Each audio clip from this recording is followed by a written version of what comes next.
Can you see my presentation? Yes, it's okay. Thank you.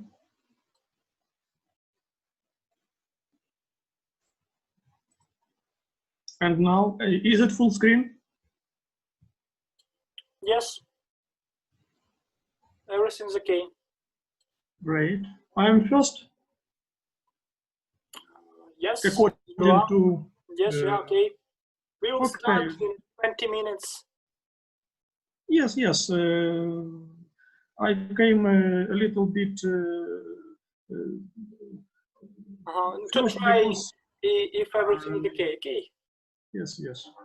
Then thank you. Okay. Thank you. Let's rest. А, це вже все це не твоє, це хтось розмістив. Зайшов? Угу.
Доброго дня.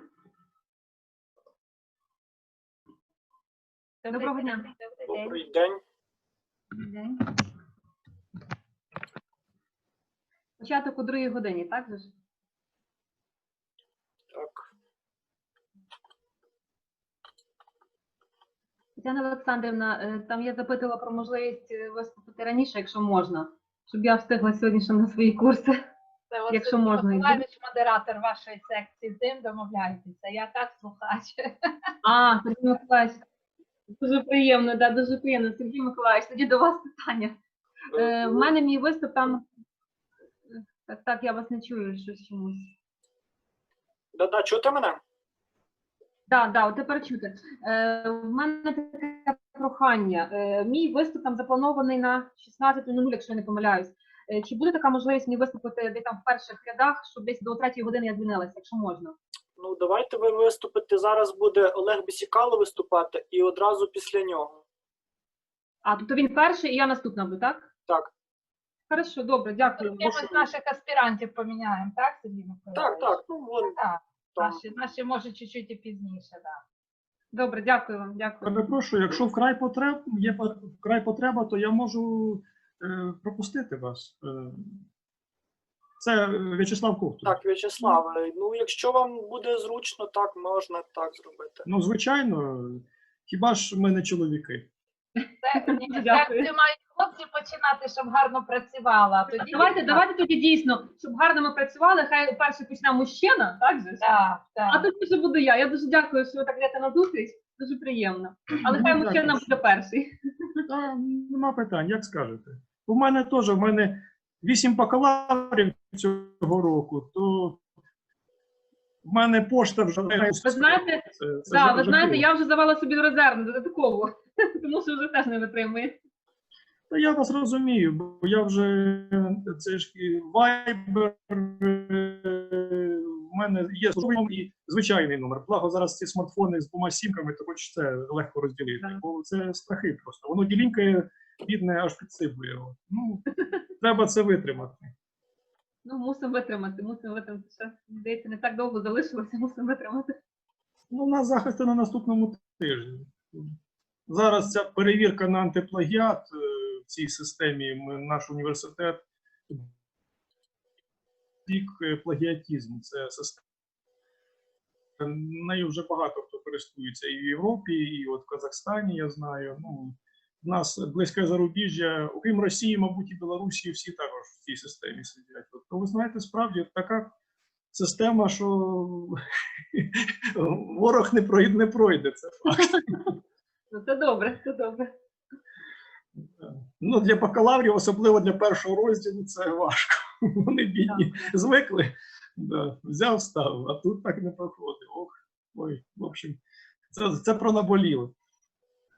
Який у вас відсоток дозволяється цього збігів, цих співпадінь? Ну, традиційно там по цій системі там є 2 коефіцієнти, це КП1, КП2. То КП1 30%, КП2 5%. Ну, як показує практика, КП1 досить легко вони, значить, долають, а от КП2 так важко їм щось іде. Ну, от, знову ж таки, там, мені здається, в цій системі є якась, окрім просто порівняння в лоб, там є якесь інтелектуальне порівняння, тому що воно якраз оці, коли великі фрагменти тексту, воно ловить, коли є невеликі. Цікавий цей момент. От. Але я ж кажу, я цією системою давно користуюся. Для своїх, перш за все, робіт, тому що, щоб не виглядати, вона ж європейська, то щоб не виглядати неприємно на європейському рівні, треба завжди ці моменти відслідковувати. То я ж кажу, для мене, в принципі, це було якби не секрет і не новина, а от студентів до такого не звикли.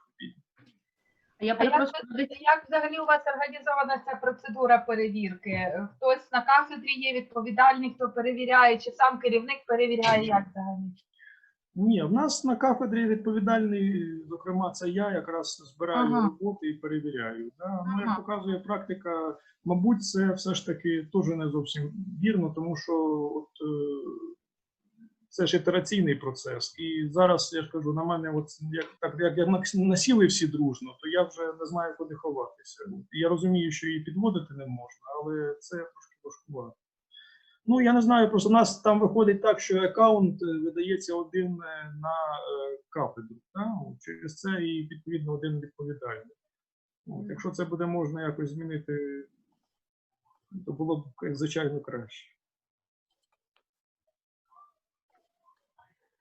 Да, в нас поки що теж так само, що є один відповідальний по кафедрі, перевіряє, але ми говоримо про те, щоб і керівники бажано би мали доступ все-таки, щоб хоча б перший раз подивитися самим, що там робиться в цій роботі і так далі. Ну, поки один відповідальний, да, поки. Так, я вас дуже добре розумію.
Доброго дня.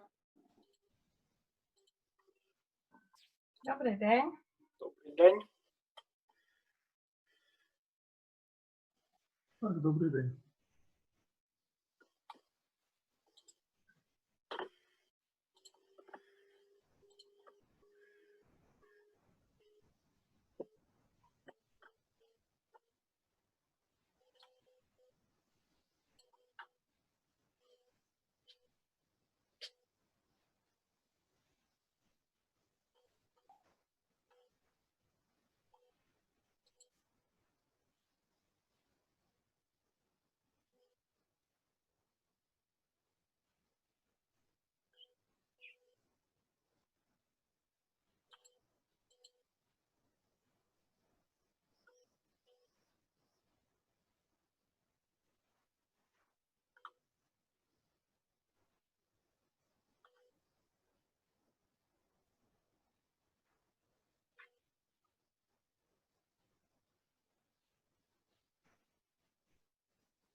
So, dear colleagues, good day. I'm glad to see you and to invite to our another one session, System of Information Security.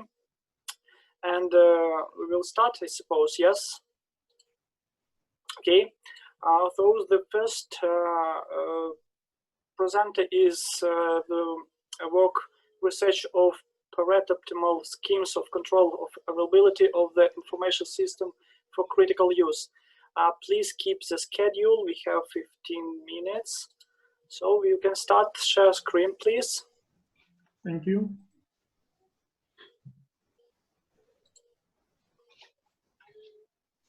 Colleague, please mute your microphones.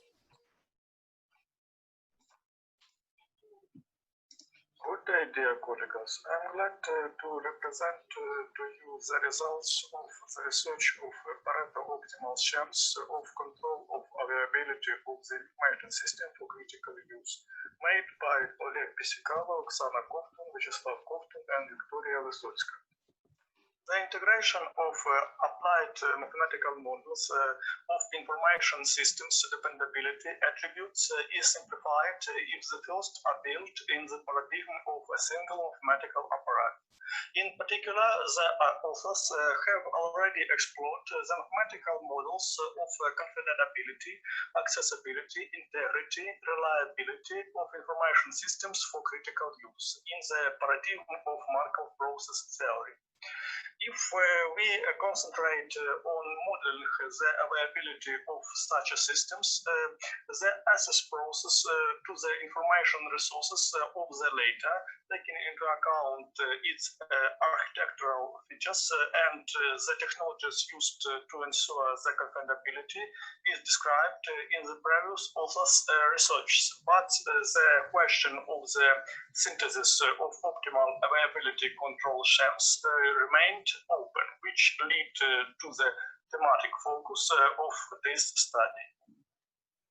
The mathematical modeling of the optimization tasks has its own specific and generally includes the step of identifying a set of factors from which the subset of managed variables is generalizations of the latter into the objective function and a constrained system whose expressions are compared with the free members that are generalized by the boundary values of the unmanaged variables. For applied optimization task, which may include the synthesis and analysis of the optimal information system for critical use availability schemes, the optimization task statement is implemented individually within the chosen mathematical apparatus, and the choice of which largely determines the adequacy of the model and the method of solution.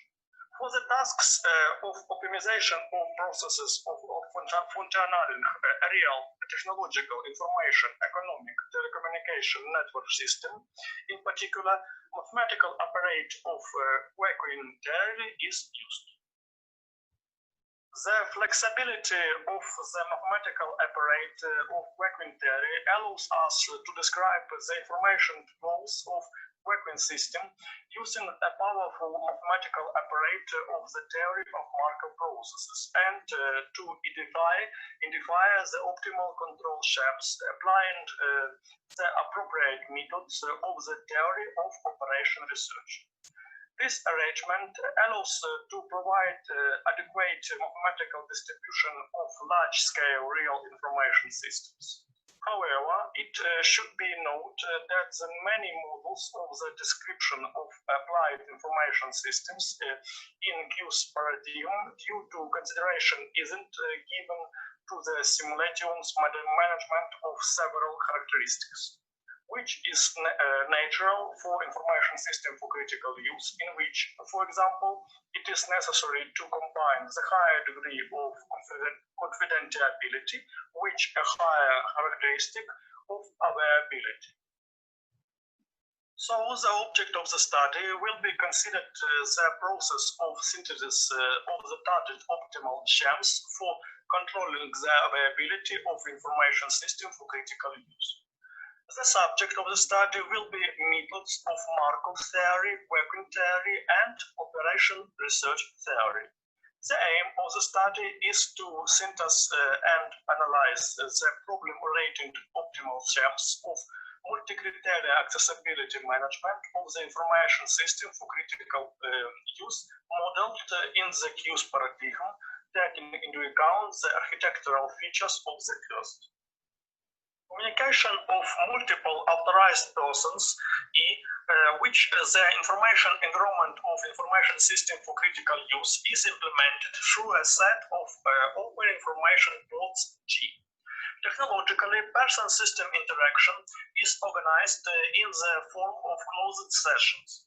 If a certain time moment this information port is occupied by the session of the authorized person, then until its completion, this port is closed for the rest of authorized persons, and their requests are addressed to the port are ordered in way.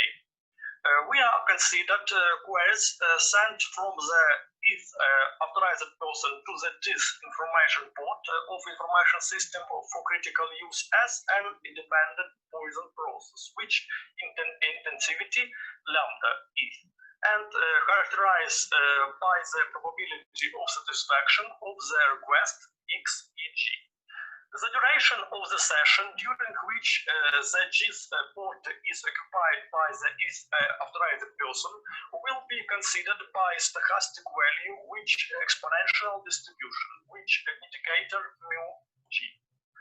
Given the described input data to model and study the person-system interaction, we use the mathematical apparatus of working theory in the paradigm of which will set the problem of identification of optimal schemes of control of availability of information system for critical use, which will differ in the formalization of personalized indicator of efficiency of control of availability of such a system, loss function LE of X, which characterize the average number of denials of access to the authorized person for a certain period of time.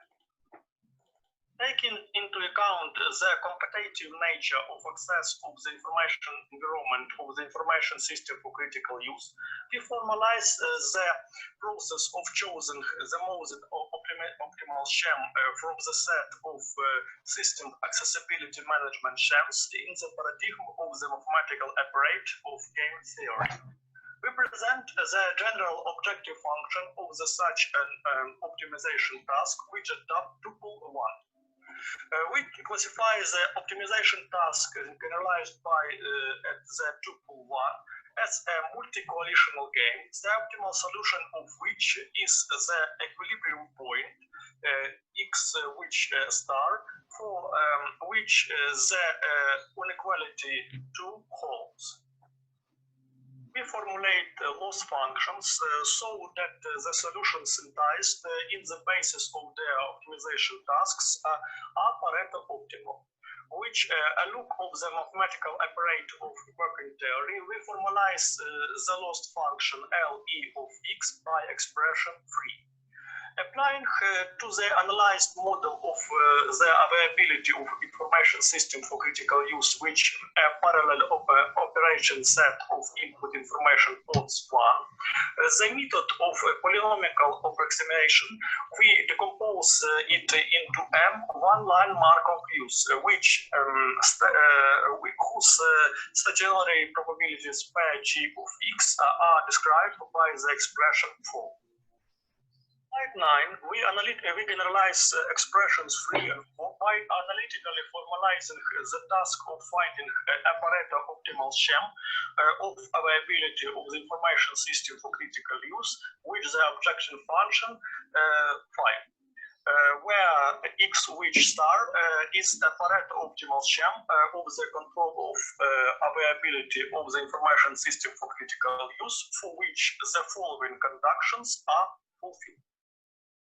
Analyze the process of solving the optimization task described above, which is the objective function 5, and the corresponding constraint conductions using the Lagrange multiplier method. As a result, we obtain the expression to identify the equilibrium point for the optimization task, which the objective function 5 looked like expression 6. The values of the objective function LE of x at the point equilibrium point are calculated like expression 7. And applying the analyzed model of the availability of information system for critical use, which is a parallel operating set of input information ports 1, the method of polynomial approximation, we decompose it into M one-line semi-Markov use. In this case, the stationary probabilities P(G) of x defined by expression 4 will be redefined like expression 8. Slide 11, on the expression 10, we can see the result of solving the optimization task with the objective function 9, and the values of the lost functions LE of x at the equilibrium point 10, we can calculate by the expression 11. In addition to the variance formalized the expression 3, the formulation of loss functions LE of x, which the orientation on a quantitative estimation of the availability of the information system for critical use is of practical importance, are shown on the expression 12. Slide 12, we can see the expressions 14 and 15, which we can use to calculate the equilibrium point and the values of lost functions for the optimization tasks, formulate which is the expression 12.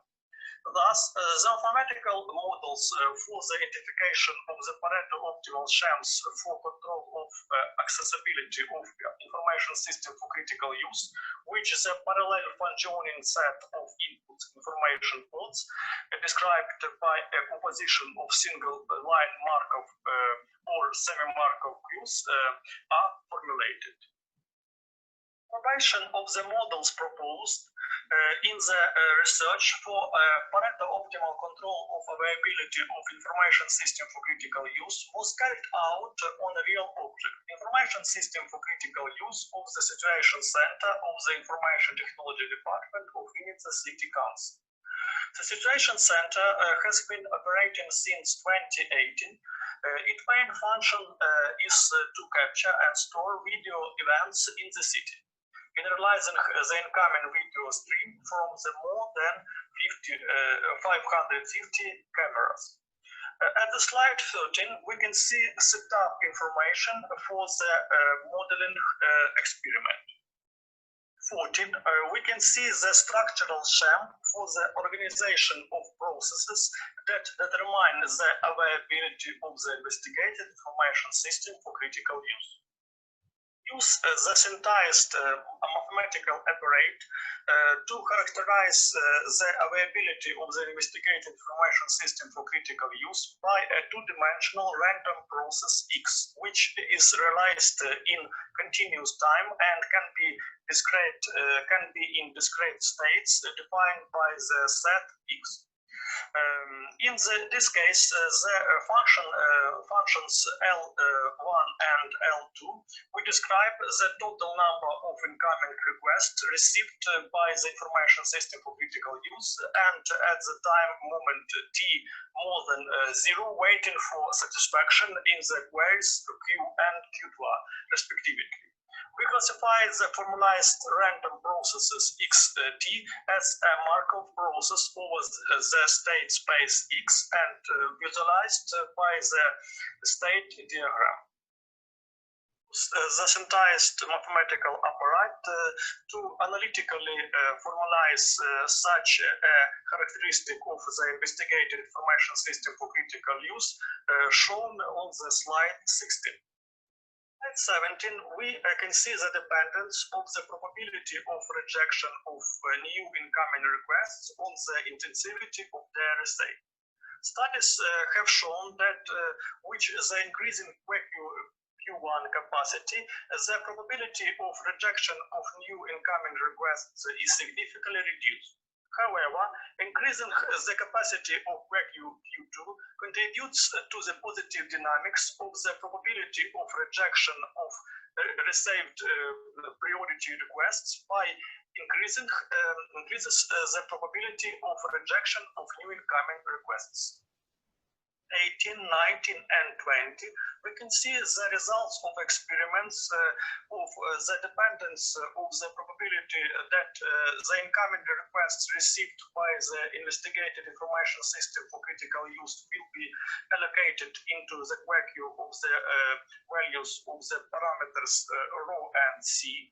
The dependence of the average length of the queue in the investigated information system for critical use on the parameters rho and c, and the dependence of the mean time of the received input request staying in the queue waiting for access on the parameters rho and c respectively. Slide 21, we can see the conclusions. So this is the end of my speech. Thank you for attention, and I'm waiting for the question, please. Thank you for your interesting presentation. Questions, please, colleagues? No questions? Then I have a couple. What is the computational complexity of your information system? Computational complexity, speaking about this value,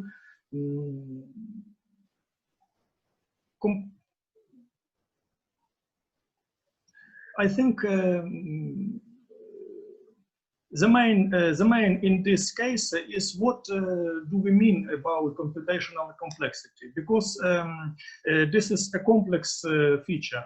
In this case, we focused on the amount of standard information ports that we can use in person-system interaction. And in this case, we can we can set up and solve an optimization task. This multi-optimization task is a multi-criterion optimization task in a paradigm of the game theory. Because we have to get a higher level of confidentiality and accessibility of such a system. So this is the task that we solved in this study. Speaking about computational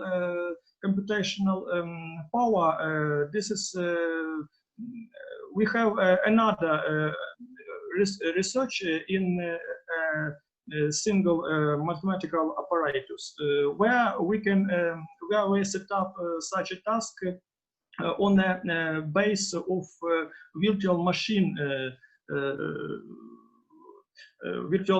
which is implemented in a form of amount of computational resources that we can use. So if you are interested in such a theme, we may speak about this by an articles, but the main theme of this study is a little bit another. Okay, thank you a lot. Any questions? No?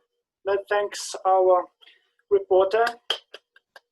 Thank you. Okay, dear colleagues, I'd like to announce some changes in our schedule. We have some rotation. In this case, the next presentation will be made by Oksana Mikuluk. with the report forecast model of energy security level in the system of managing energy efficiency at enterprises. And please, are you ready? Yes, I'm ready. Thank you very much. Good afternoon, dear conference participants. First of all, I would like to introduce myself. As Sergei Lysenko said, I am Oksana Mikuluk. I'm a corresponding author of our paper, and I'm a doctor of economic science and associate professor at the Department of Management in Khmelnytskyi National University. And first of all, I also am glad to welcome all participants to our session, and I hope our discussions will be very interesting and useful for us. And now I will show you my demonstration.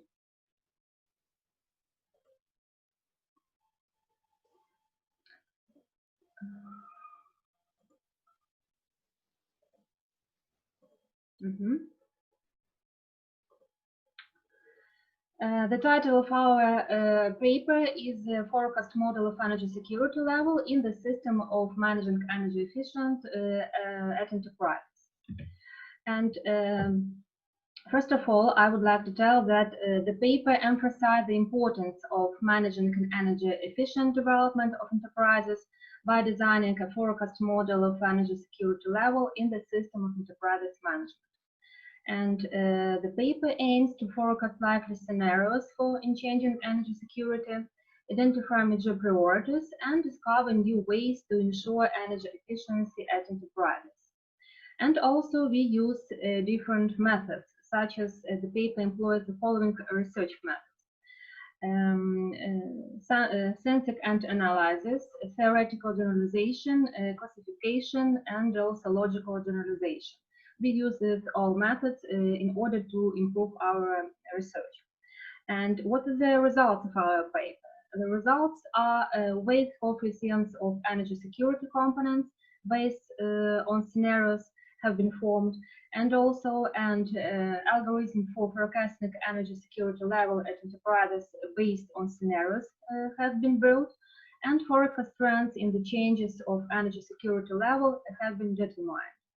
Also, forecast trend models of energy security level and enterprises based on the proposed scenarios have been designed. And the use of forecast models is one of the important elements of the structural model for the system of managing energy security and enterprises. And given this system seeks to ensure enterprises' safety management and thus ensure their energy efficient development. And one can indicate about strategic intentions of senior management to achieve these goals. Therefore, it refers to complex and multifaceted processes of managing and achieving strategic goals set by enterprises. And strategic planning is one of the most important aspects of strategic management, being a promising tool for the scenario method. And the scenarios of achieving an optimal level of energy security and enterprises can be characterized as follows: the first, optimistic, the second, pessimistic, and the third, realistic. And the paper presents the author scenarios under which they reflect changes in the priority components of energy security to simulate the level of energy security and enterprises under study. And I also can explain that these components include resources and energy. This is the factor number 1, P first, or P1. Equipment and technologies, P2. Environment and society, P3. Finances and economy, P4. And organization and management, such as P5. And using the scenario method, one can determine the impact of each component of energy security at enterprises and achieve an optimal level of energy security under certain conditions. And as you can see on the slide number 6, table number 1 shows weight coefficients of components of energy security at enterprises for each of the 5 possible scenarios based on expect assessment. And we can see the table 1 with the weight coefficients and the Major components are resources and energy, equipment and technologies, environment and society, finances and economy, and organization and management. And we can see 5 scenarios and meaning of these components. Consequently, these scenarios allow one to analyze changes in energy security level at enterprises under study, and taking into account the changes in weight coefficients of each component. And the paper employs an economic and mathematical dynamic model reflecting the development of the modeled system through trends to forecast the level of the integrated indicator in future periods and obtain the necessary information. And it is required to assess and forecast the impact of internal and external threats on the energy security of enterprises. As you know, forecast based on the time series of certain economic indicator belongs to one dimensional forecasting methods, at the core of which is extrapolation, that is a continuation of trends observed in previous periods towards future periods. And such an approach assumes that the forecasted indicator is shaped by many factors one cannot identify or investigate.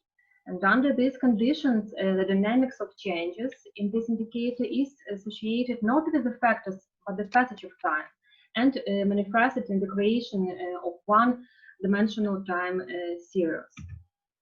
And as you can see, the model of energy security level, the slide number 8, does the time series imply the sequence of levels of the series, formula number 1, whereas the I natural numbers that correspond to the moments of intervals for measuring the value under study.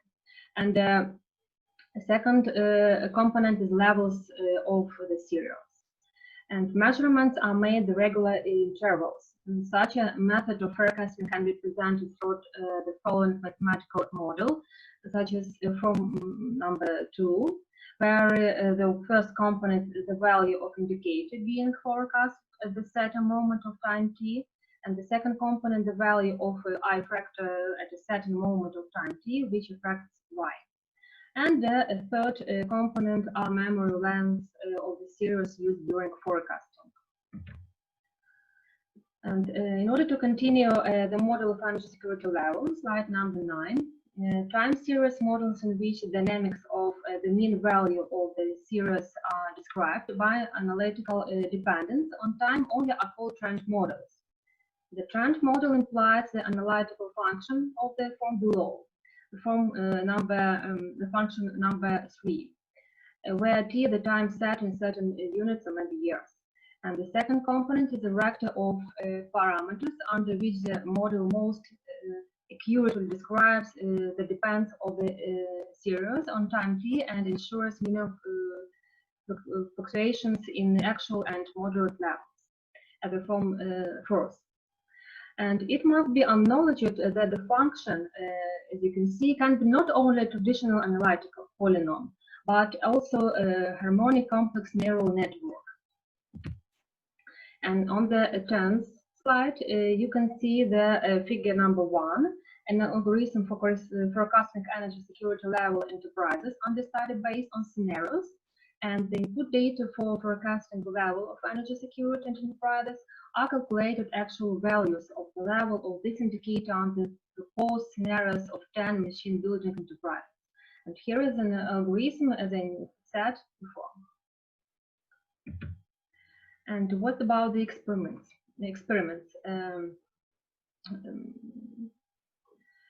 The paper applies an algorithm for forecasting energy security level in enterprises and reveals probably dependencies by using the forecast trend model for enterprises under study. And table number 2 shows forecast trends under 5 scenarios. As I said before, we have 5 scenarios. And we have such period from 2013 to 2020, and forecast trends and changing energy security level at enterprise under study. And thus the table 2 shows that the expected values of energy security level under these scenarios are characterized by an increasing trend. And the slide number 12, you can see two figures, figures number 2 and figures number 3. And the paper also attempts to demonstrate trend models under each scenario of enterprises under study and calculate the value of approximation reliability to determine optimal real and pessimistic scenarios. And figure 2 shows the forecast trend model of energy security level at enterprises under study on scenario number 1. And as for figure 3, we can see that analyzing the obtained results, one can see that scenario 2 allows the trend model of energy security level and enterprises under study to acquire the maximum value of this component. And figure 3 shows the expected trends and enterprises under study under scenario number 2. And as for experiments, you can see two figures. And the first of them is forecast trend model of energy security level at enterprise under study under scenario 3, and the forecast trend model of energy security level at enterprise under study under scenario 4, as I said before. And the forecast trend model of energy security level at enterprises under study under scenario 5, and the table which we can see and the scenarios for forecasting energy security level at enterprises under study based on trend models, optimistic, realistic, and pessimistic scenarios. And we have polynomial trend model and the value of approximation reliability, and we have expected values from 2008 to 2020. And as for conclusion, I want to say that an optimistic scenario is undefined by the priority of organization and management, since the indicators of energy security level at enterprises can be maximized for the next 3 years in case of its realization.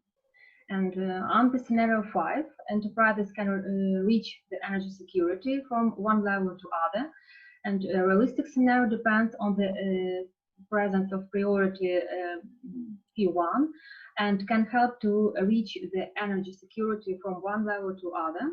And a pessimistic scenario as P2 is characterized by the lowest level of energy security. If such a scenario is chosen as the main one of the maximizing the value of energy security level, enterprises will not be able to increase this indicator to the maximum achievable level. And all the constructed models can help to reach rather light values of determination coefficient, which indicated the high quality of these models. This situation is linked to the back of drastic change in energy security level. Therefore, this forecasting method is quite successful for the enterprise, and the results of this approach are accurate. Therefore, the paper proves that energy security level at enterprises under study should be modeled employing the scenario method, which can analyze the priority components of the integrated indicator of energy security. It also presents the socioeconomic and mathematical dynamic model in which the development of the modeled system can be represented as a trend to forecast the level of the integrated indicator of energy security in future periods. And besides, it applies for the method of statistical forecasting based on the use of historical information presented in time series. And I hope it will be was interesting for you to know about energy security and the modeling system of this. If you have some questions, please. Thank you for attention. Thank you for your presentation. Dear colleagues, any questions? I have a question. Can I ask you? Yes, of course. Speaking about energy, we can see that the dependence on the usage of the energy is not a linear function during the day and night, for example. Your models is almost linear. Is it clear? As I hear you, I think that our model, if I know it truthfully, I think that our paper maybe emphasize the importance of managing of energy efficient and developed enterprises by designing a forecast model. And in our model, we try to explain and try to research the weight coefficients of energy security components, which based of 5 scenarios. And do you use normalization for the values of the factors in your scenarios? We used, in our research, we used forecast trends in the changes of energy security level and forecast trend models of energy security. And also we use a model as a polynomial and use different research methods in order to improve our research. And what about the mistake of your model? It seems that you use the second level polynomial function, but seems like we can use only one step level for polynomial for describe such a dependence. Thank you for your question. We used different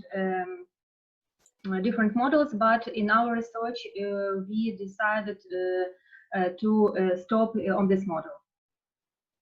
Thank you. Thank you for the question. Thank you. Okay. Any questions? No? Let's thank our presenter. Thank you. Thank you. Let's move on. Okay. The next presenter is the team of the article detecting software malicious implant based on anomalies research on local area networks. Please, are you ready?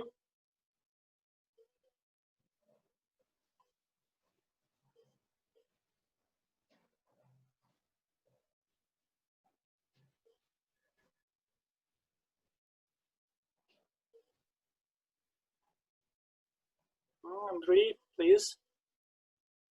You have 15 minutes.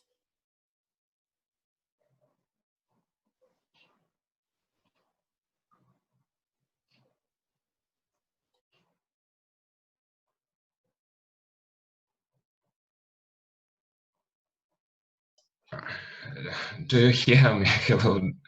Do you hear me? Yes, yes. Yes, yes. Okay, and you see my presentation, yes? Yes, it's okay. Okay. Hello, dear represent.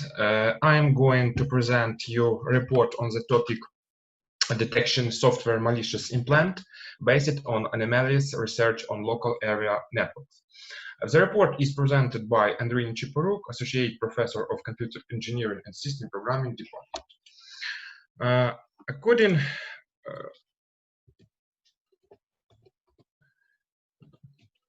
Accordingly to research of IDS firm and University of Singapore and McAfee Labs, malware-related security breaches causes users worldwide damage of at least 500 billion annually.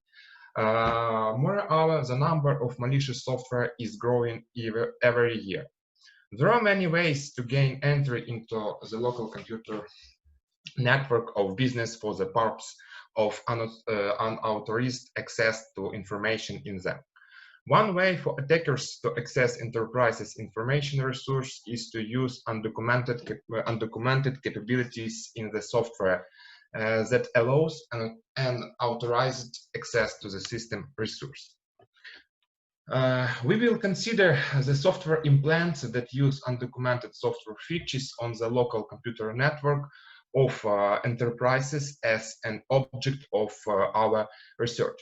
The difficulty of detecting such secretly functioning software object is due to the absence of its activity during a long time. One of the primary tasks that need to be addressed is to develop appropriate methods for creating effective components of comprehensive system for detection software implants on a local area networks.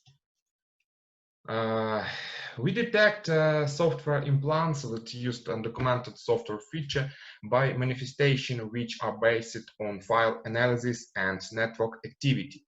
These features are presence of software modules that do not meet the purpose of the process, presence of operation system objects that are opened by the process but do not conform to the purpose of the process, high intensity of input-output operation for a certain process, high CPU or internal memory usage from a certain process, the similarity of file name to the system file name.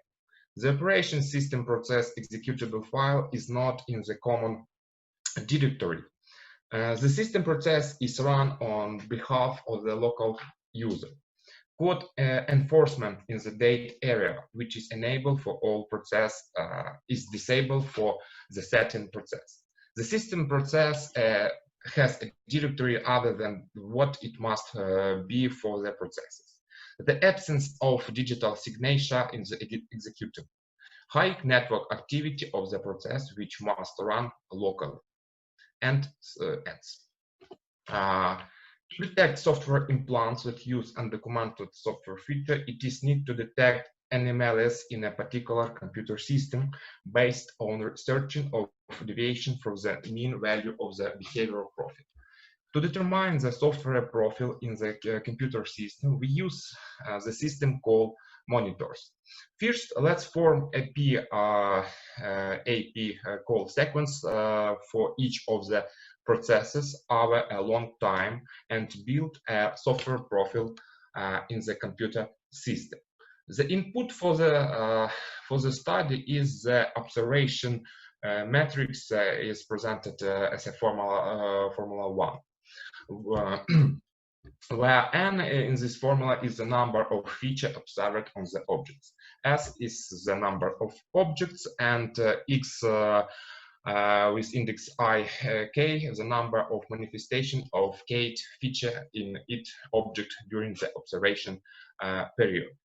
All items in this matrix are normalized with formula 2. Next, after applied formula 2, the matrix V was created. Then the isotonic coefficient that shows the position of the S object on the set of all features was used. According to the matrix 4, it is possible to arrange the object by isotonic metric, that is, by the rank that characterizes the object by the set of features. Next stage of our method involves structural isomorphic ordering of the object. To do this with the matrix X, the matrix Z is formed by using formula 4 and 5. The distance matrix in D is then constructed, where each element is defined as presented on the slide with formula 9. Thus, the squared matrix S, the size S and S is obtained, where the number of rows and the number of columns is equal to the number of objects. In this matrix, it is possible to distinguish subsets for homogeneity. The easiest way to do this is to apply the Tikhanovsky method. As a result, disorderly diagram of Tikhanovsky will be obtained. To get an ordered diagram, the rows and the columns are rearranged so that they are as close to the main diagonal as possible. For example, the ordered diagram is presented in the table in the slide. The diagram shows that the object 1, 2, 6, and 7 are grouped together and have the smallest deviation with all groups from the main diagonal. In our case, this may be computers that have specialized software installed. Object 5 and 3 are form on two subsets that are far from the main diagonal. At the same time, the outmost object belongs to the number 4 and 8. Thus, it is possible to divide software profiles in the computer system into classes and further conduct analysis to deviation in the classes, which with purpose of anomalies searching. In order to conduct series of experiments, a distributed system for detection malware was used. Software implants that use undocumented software feature were developed as a part of each of the typical botnets. The purpose of the experiments was verification of the botnet's detection method, the efficiency of the classifier in the structure of the distributed system, and determination of dependencies of percentage of detected nodes of the botnets, which had contained software implants. To perform the experiments, 28 botnets and codes of known detected botnets were constructed. The experiment was conducted for the classifier without adding instance of the created botnets and with them. That is, the check was performed without training the classifier on the created samples and with the preliminary classification of samples by the class. The monitoring time of the computer system in local area network was about 34 hours for each instance of the botnet of each of the two classifiers. It should be noted that the functionality of the botnet nodes was simplified and did not include the attack options. The experiments involves determining the following metrics for the detection of bot nodes. In particular, detection efficiency, it's P11 and P12.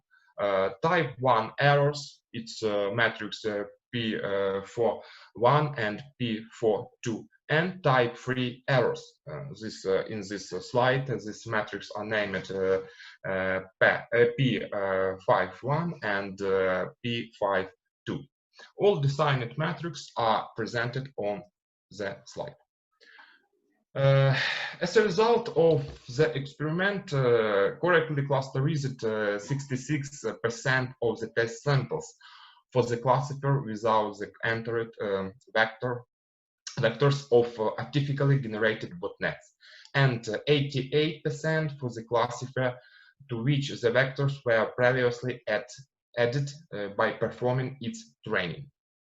The percentage of features that the distributed system used to detect botnets and have related to manifestation of software implants is approximately 27% of the overall detect.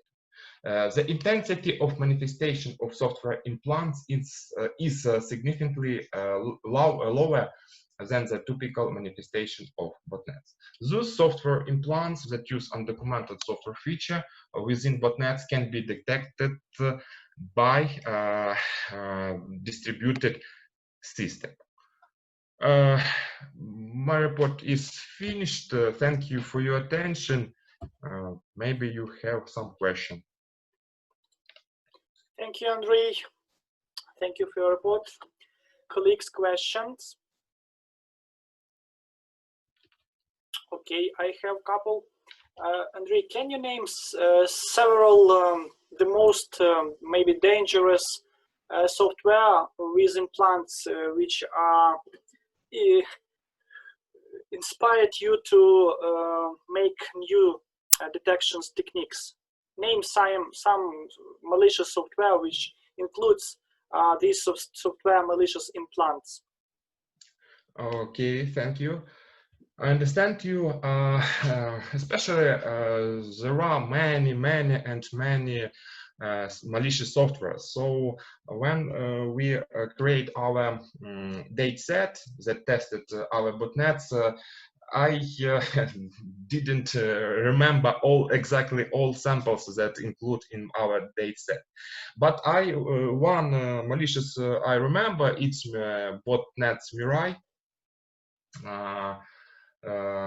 and we have another amount, but I don't remember what its name. Okay, thank you. And what is the danger of these implants?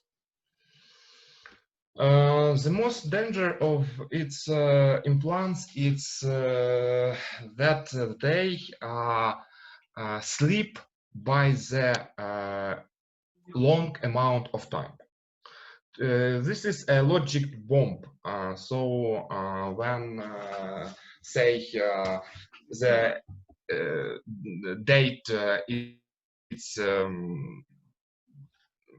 that have writing in the code, for example, it's 20 April, for example, that means that in 20 April it's become a malicious manifestation of this software application.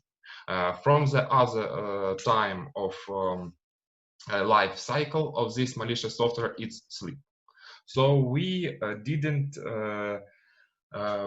not see the malicious manifestation of this software by the long amount of time.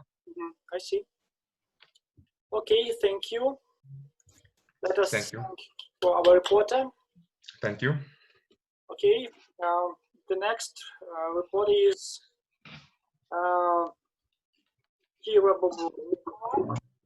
and it's speech for cyber attacks detection based on DNS traffic analysis. Are you ready, please? Yes. I am Bobrovnikova Akira, Associated Professor of Cafedra Computer System, Computer Engineering and System Programming, Khmelnytsky National University.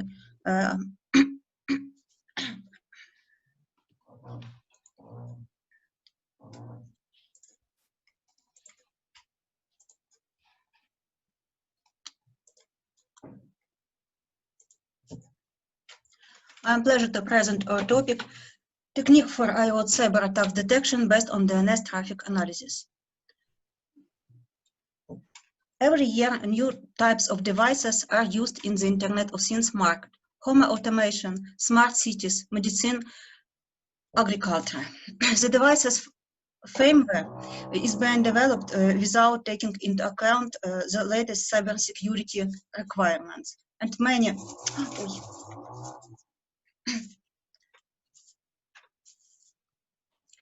many IoT devices manufacturers are striving to make their products as cheap and expedite as possible by simplifying security features.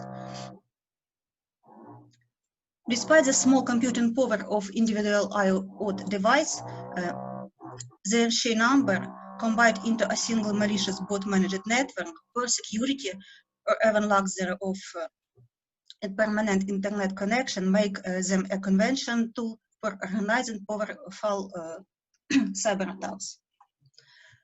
Malicious traffic volume generated by IoT botnets is usually much higher than the of botnets traffic volume generated from personal computers. Thus, cyber attacks against the IoT devices are a major important cybersecurity problem because they are difficult to detect, localize, and mitigate.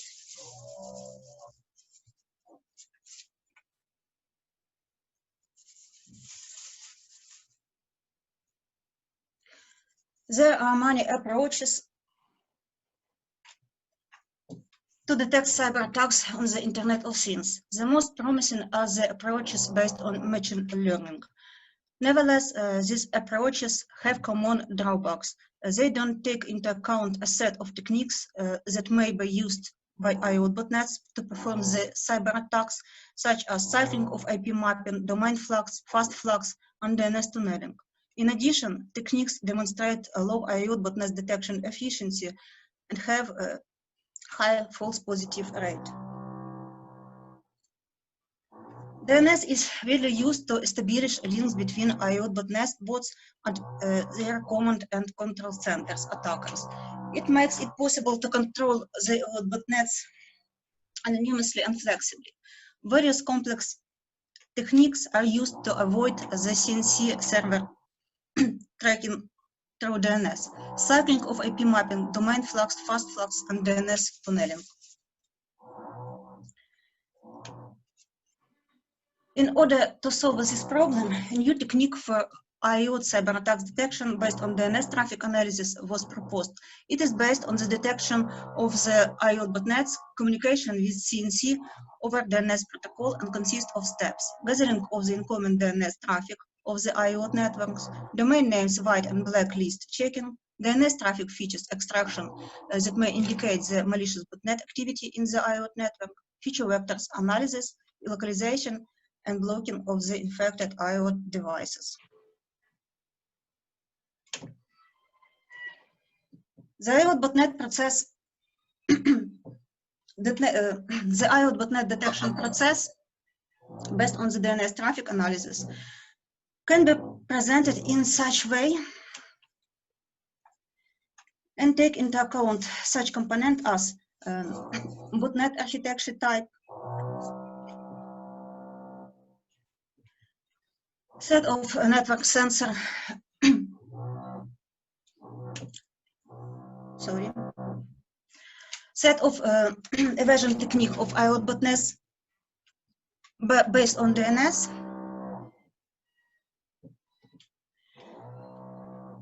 botnet life cycle stage with the involvement of DNS. Let us consider the steps of the method in more detail. The incoming DNS network traffic is collected using a set of network sensors connected to the switches with the port mirroring function. Employing the incoming DNS message structure, let us present the captured DNS response for a specific domain name in such way.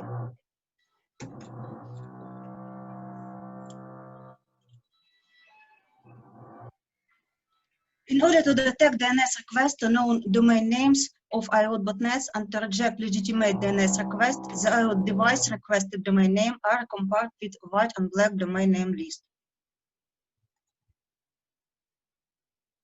The next stage is DNS traffic features extraction that may indicate the malicious botnet activity in the IoT network.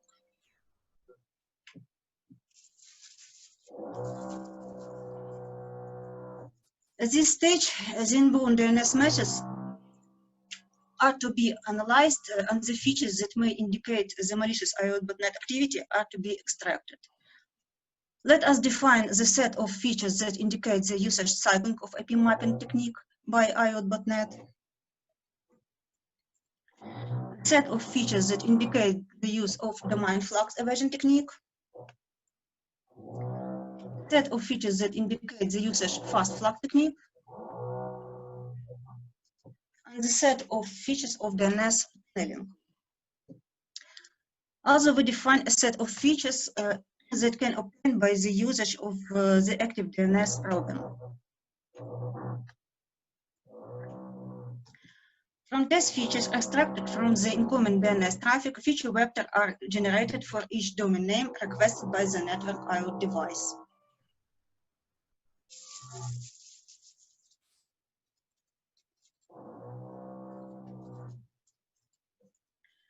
The feature vectors obtained after the feature gathering and extraction are to be assigned to specified classes. The results of classification are the memberships of the feature vectors to a botnet malicious classes or BAN class or uninfected IoT device. The task of classification can be described as a function.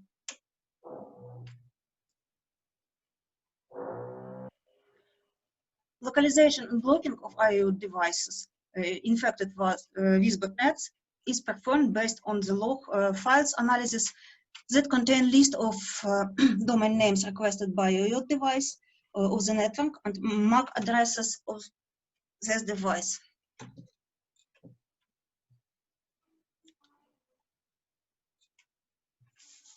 In order to determine the efficiency of the proposed technique, a number of experiments were carried out.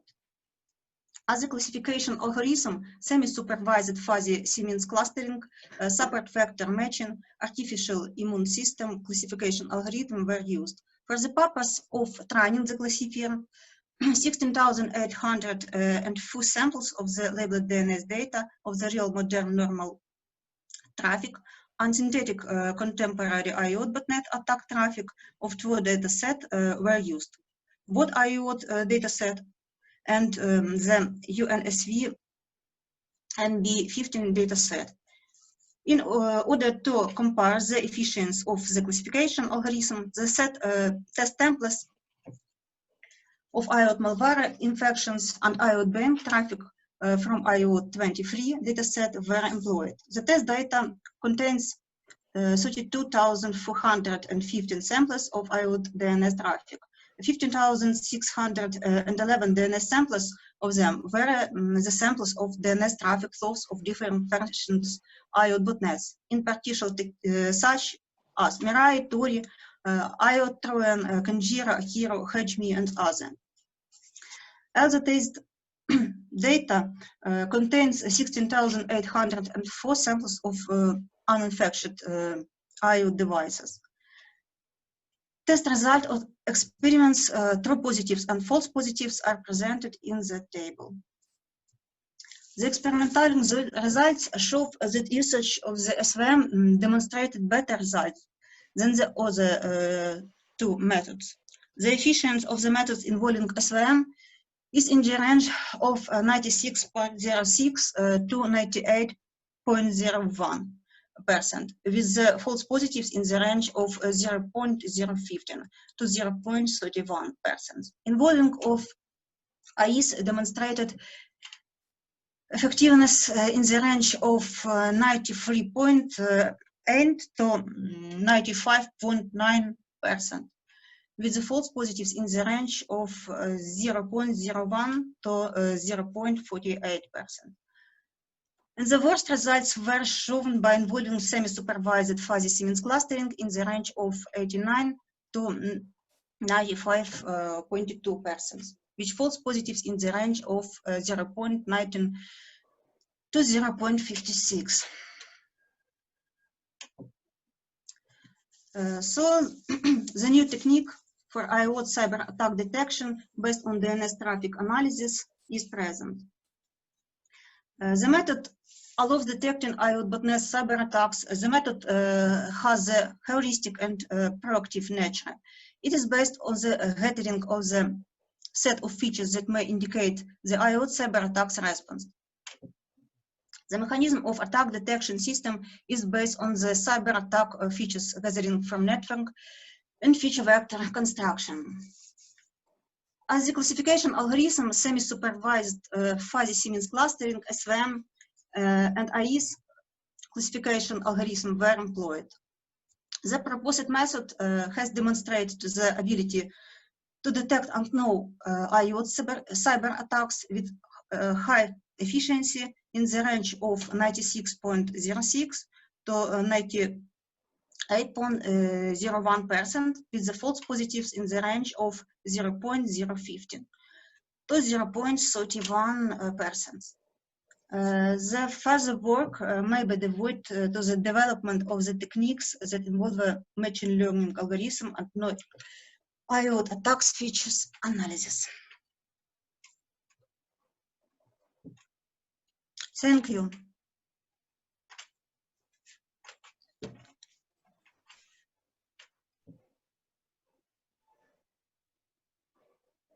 Thank you, Kira. Do you have a question, dear colleagues? Yes, may I? Yes, okay.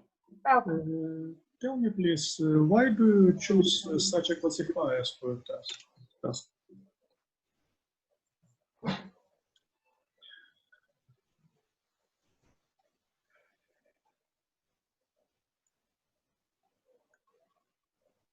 Can you hear? Sorry, питання. Яким чином вибирали класифікатор? Почему вы выбрали такие классификаторы? Тому що ці класифікатори в даних умовах дають найкращі результати. У нас проводились дослідження вже на інших експериментальних даних. Ми вибрали ті, які мали найкращі результати для звичайних локальних мереж. Просто здесь немножко интересный выбор, потому что квазиклассификатор, он зависит от базы знаний. Вот. Поэтому он в разных задачах будет показывать очень разную эффективность в зависимости от того, какие эксперты принимали участие в формировании этой базы. А вот машино-опорных векторов – это вероятностный классификатор, который работает в задачах интеллектуального принятия решений слабее, чем, например, нейросети глубокого обучения. Ну, практически всегда. Все зависит от того, какая, опять же, база знаний. Да? Вот, например, я использовал СВМ в своих задачах принятия решений в распознаваниях, например, человека по голосу, да, то там для того, чтобы он нормально работал, приходилось давать ему базу аудиозаписей в районе нескольких минут. То есть он крайне ресурсоемкий. Вот что я имею в виду. Поэтому, если у вас такие результаты получились с этими классификаторами, то я просто... А какой объем выборки вы использовали для СВМ? Я скажу в цифрах. Я говорила это в выступлении, сейчас скажу. Не, ну если она достаточно большая, то это очень хорошо, что у вас Она есть достаточно доступ. большая. Да. Она достаточно большая. Это базы данных в свободном доступе, которые можно взять для интернета вещей. Тестовые данные состояли из 32 415 образцов DNS-трафика IOT. Тогда вполне, да. Для такого объема СВМ может подать очень хорошо. Да. Спасибо большое. Спасибо. Thank you. More questions?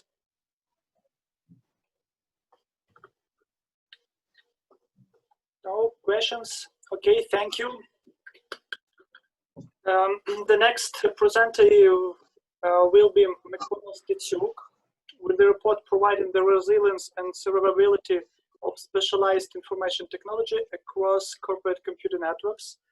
Please, who will present this report? You can hear me? Yes, okay. Share your screen, please.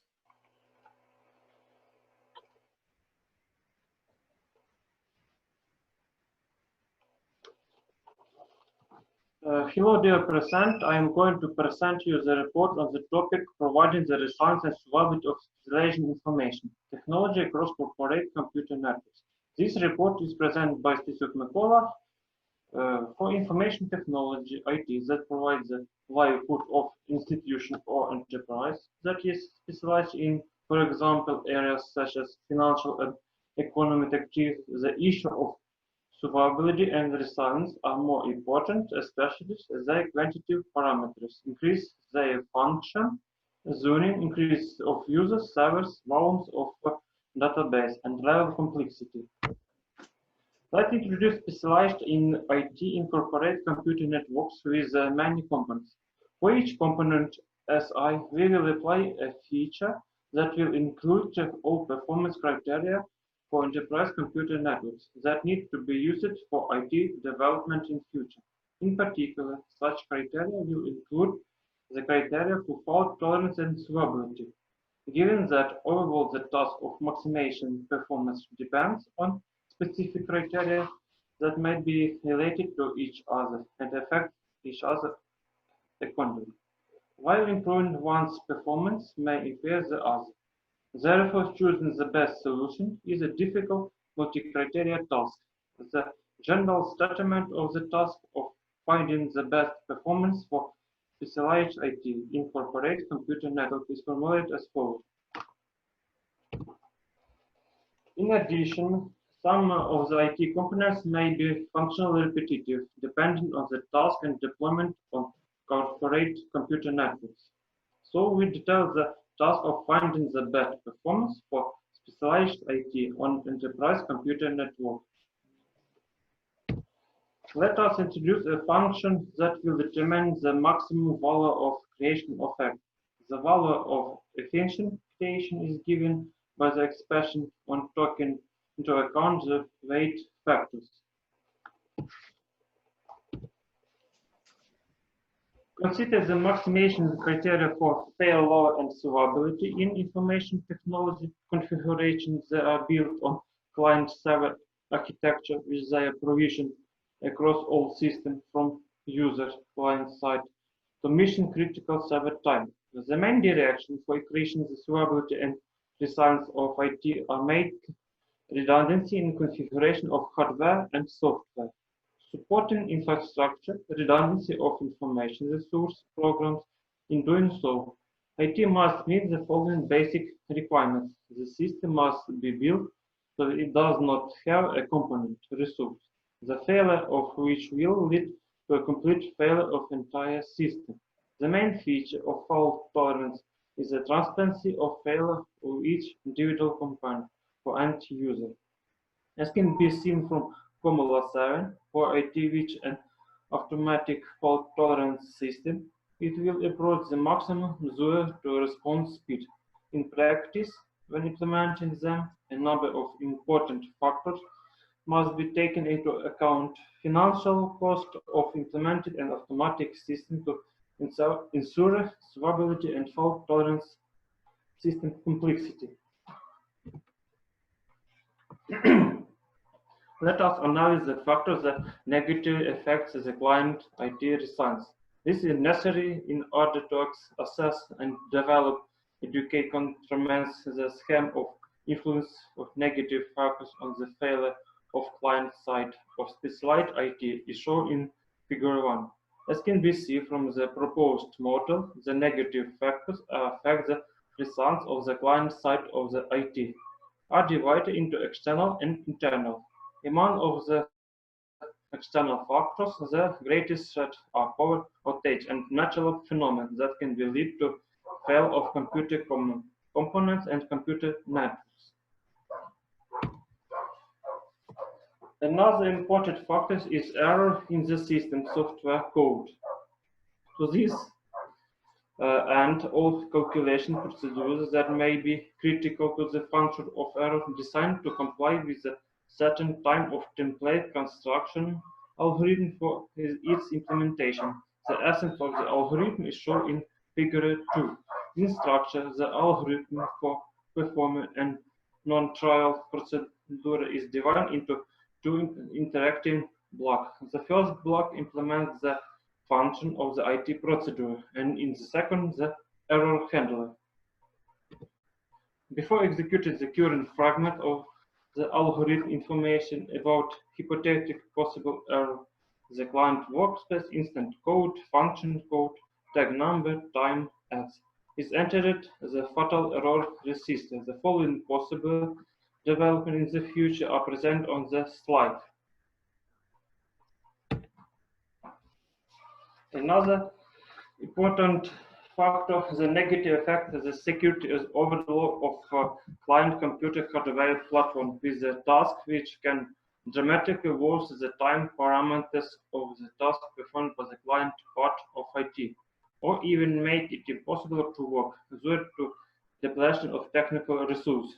To neutralize the effect of this factor in IT functional redundancy, Figure 4 was applied in the development of the software, namely the part that is responsible for implementation of business logic. Thus, the fault tolerance of client part is inserted by performing a set of measures, including hardware and functional redundancy. The implemented features are present on the slide. As a result of analysis of the factors that negative affect is the server part of the IT. The model of action of the negative factors shown in the slide. In present model, our negative factors are divided into external, caused by the outside the system, and internal. The external factors reduce server resilience and neutralize in the same way as client side of IT. The task of structure survivability analysis requires the definition of the system architecture required to fulfill the purpose of IT function and some point or time when undesirable effects on the system occur requirements for a particular type of system resource and their interaction. Requirements of function of system we define a survivability function as follows. The server backup scheme IS show how to problem increasing the survivability of IT was released within the framework of the development system by structure redundancy of its main components. IT server is function can assume a backup which has exactly the same setting as the main one. The main and backup server are geographically spaced and feed from the different lines. Since the failure of two servers at once is unlike events, it ensures high survivability of server part of IT. Thus, IT survivability is ensured by redundant main and backup server. The particularity of the redundancy is the server function. At a critical moment, take over the mirrored SQL server, which in regular mode provides the work FTP server. Redundancy of client part software. A feature of redundancy is that the server is not specialized dedicated computer, but the performance reserve is individual client's computer, which according to the backup plan installed the client software, which is a critical moment, will be used as a regular prevents loss of IT functioning. Based on formula 6 to 8, we obtain the value of definition for IT taking into account the indicator of fault tolerance and survivability. As a result of use, this measure was obtained a narrowly specialized use for various applications, where the accompanying process are unreal or unrealistic time with high parameter of fault tolerance, survivability, and overall resilience. At the same time, acceptable equals financial cost for its operation. In order to construct experiments, we will compare the creation of definition for IT without ensuring fault tolerance and survivability and including this characteristic on the basis of Formula 9. The value of creation of a definition which does not meet the requirements of fault tolerance and survivability we obtain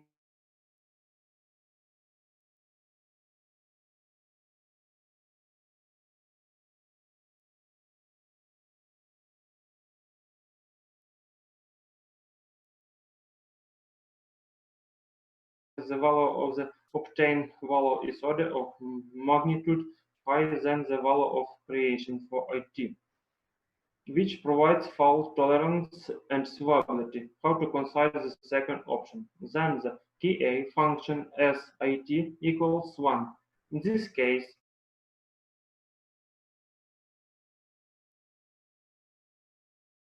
establish the definition of the proposed solution to ensure fault tolerance and survivability, as well as to improve efficiency by adjusting the coefficient. The result of ensuring the fault tolerance and survivability of specialized IT are shown in the implementation IT in slide. For condition, all lines of the log file fragments have been numbered and critical positions have been highlighted. Position 19 revealed a fatal error in the operation of network adapter ATH0 at the time of access of the user computer with IP 192.168.168.2. Position 45.36 closes the current session of the SVM user. At position 37, the system notified the reconfiguration of network devices is required. Position 38, it started the device ATH0. It switched off. This snippet reflects the operation of the database transaction subsystem during its backup. Position 31 created a temporary database file position 32 to 34 GBA error message when trying to write to the FK field of the origin table of the default value of null. Item 35 rollback of the current transaction 0 error. Item 40 notification that the backup procedure was completed incorrectly. The graph present on the slide obtained according to the calculation according to the formula 10 for the result of fault tolerance, survivability, and for the case of combined magnification as result and survivability C. The result of the study confirms the high level of resilience and survivability incorporate computer network, which is more than 35%. Thank you. Have you any question? Thank you. Any questions, please? Tell me, please, what will be changed in your models if you try to use not MySQL, but not relationship, нереляционную database model?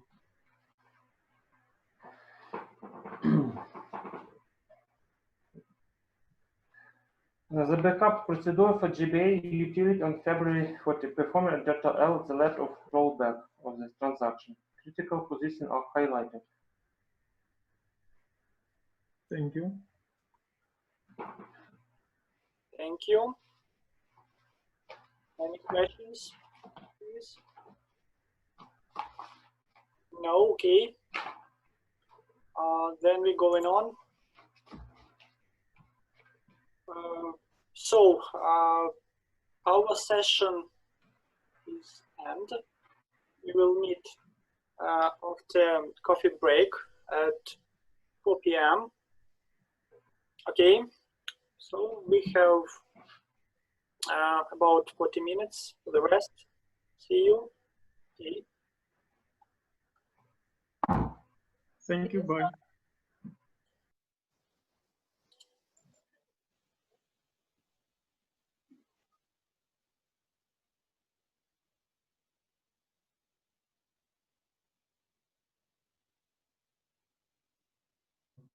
Потім Чередніченко, Защопкін, Шерстюк і все.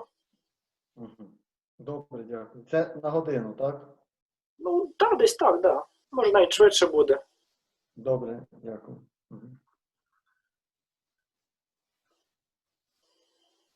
Так, 4 доповіді у нас, так же? Так. Добре. Одну ми перенесли раніше, прослухали.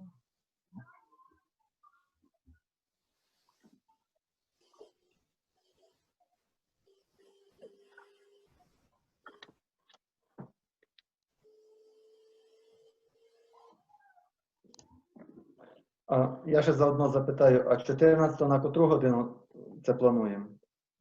Ще не думали, не 1 на 12, як ви кажете? Угу. Я думаю, 12, так, Сергій, що кажеш? Так, нормально. 12 де зустрінемося, де там десь так, напевно. Добре. Угу. Ну, я так орієнтувати. Ну, так, орієнтовно, так. Ще тільки не бачу зі спікерів Одесу, там, де Олександр Валентинович і Костянтин мають доповідати. Зараз приїдаються ще. Защолкін, да? Да, за щоки. Я подивлюсь зараз, якщо Роман завершить і не буде їх, то я признаю Олександру Валентиновичу, щоб він показав ту другу доповідь, щоб підігнав свого спікера. От він має доповідати, ніби так говорили. Я буду дивитись, моніторити це питання.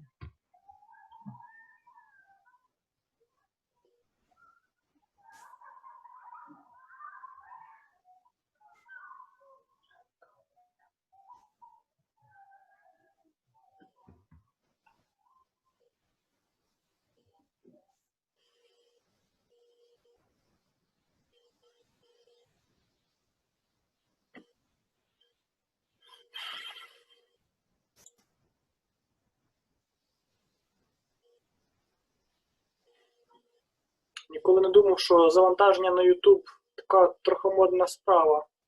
Вчора в 3 ночі закінчив. Так, бачиш, короткі досить швидко заливаються, а довге відео, воно виходить довго. Там Обробляється, опрацьовується. обробка. Завантажується воно все, неважно, а обробка, та там не було, бо воно дуже, да. З першої секції ти вже сконвертували, так, в тебе вже відео? Я сконвертував і зараз закинув вже на YouTube, закинув, ну от йде процес обробки. От. Ага. Part 1. Ага. Не знаю, коли воно появиться. Коли появиться, ну що, ми завтра не запізнимося виставити. Ми все одно матеріали вівторок будемо відправляти, ще треба все ретельно перевірити. Зараз тут зайняті конференції, сертифікати та все. Сертифікати завтра в кінці на завершенні, правильно ж будуть? Ну, я не знаю, я говорила всім, що ввечері ми сертифікати учасника розійшлемо. Спікера. А, спікера. Угу. А, сьогодні? Да. А кращі доповіді вже завтра, да, звичайно.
А Юрій Крак так пишеться, Тетяна Олександрівна? Там через I?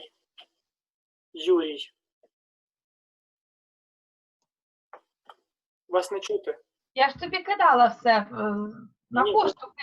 Ні, то Да. я якраз дивлюся, і от просто я не бачив, щоб Юрій так писалося через I. Ну, так як в статті, я зі статті брала все, так він Я теж на це звернув увагу. Ну, Так, він пише себе. Може, так в нього в паспорті за кордоном написано, так. Ну, принаймні, в профілі, напевно, в нього вже всі так, то він, напевно, вже так і пише себе. Бо в нас є свій Юрій, Да, який не здає силабуси, да? так, досі. Зараз позвоню. Будемо шукати, так. Да.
щось нас мало, треба з...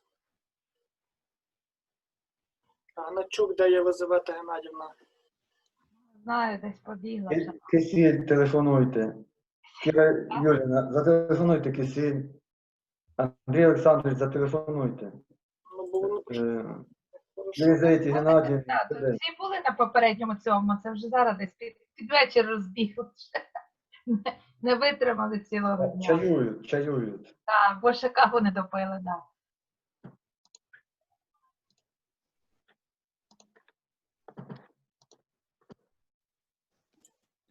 Я думаю, Сергій Миколаївич, ми можемо потихеньку починати, щоб не збивати графік. Я думаю, всі в процесі зараз ще доєднаються. Dear colleagues, so I'm glad to see you. Good afternoon.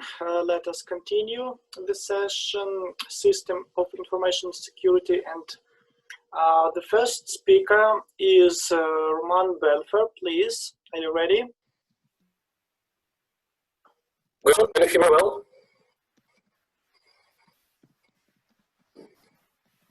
Hello? Okay. Can you hear me? We hear you. Excellent.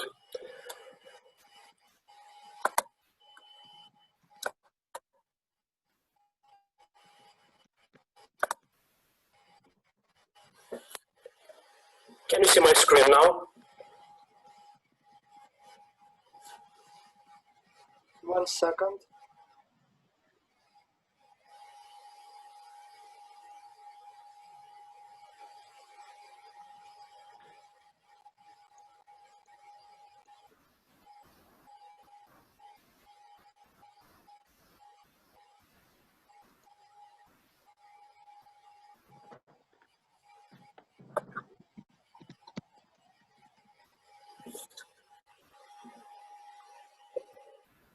Not yet.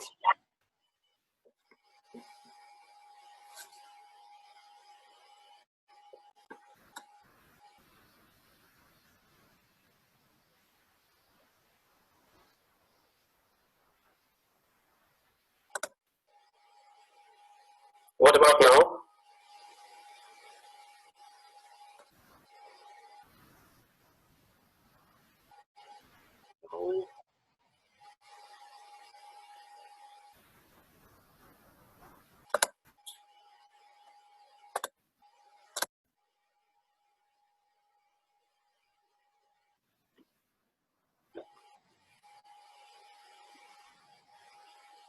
Let me try once more.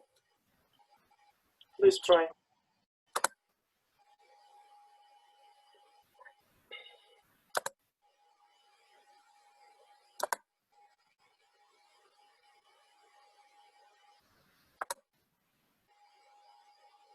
What about now? No. Roman, I can see your screen. Okay, what about other people? I can see the screen. I see your screen, yes. Okay. So let me start. My name is Roman Belfer. I'm a student PhD in computer Khmelnytsky National University. And today I'd like to suggest you to take a look over the new innovative consensus protocol for the blockchain system and briefly take a look over the whole technology at all. The blockchain became a phenomenon of the last decade. Since the beginning, the technology of the distributed ledger keeps evolving, developing, and growing. As a hot topic, it involves multi-million investments and hundreds of hours of research and investigation. During the last years, probably a dozen of new blockchain implementations were released. They are covering different areas and variable needs. The technology is still needed for banking and financial companies, agriculture prices, real estate and land markets, governmental institutions, and social networks. Among the quite impressive number of the existing blockchains, the most popular and well-used are proof-of-work and proof-of-stake consensus protocols. But every technology has a number of disadvantages next to the benefits. The network based on proof-of-work implementation consumes a colossal amount of electricity for puzzle calculation. As the first originally deployed blockchain system, Bitcoin, used the proof-of-work protocol, it became extremely popular.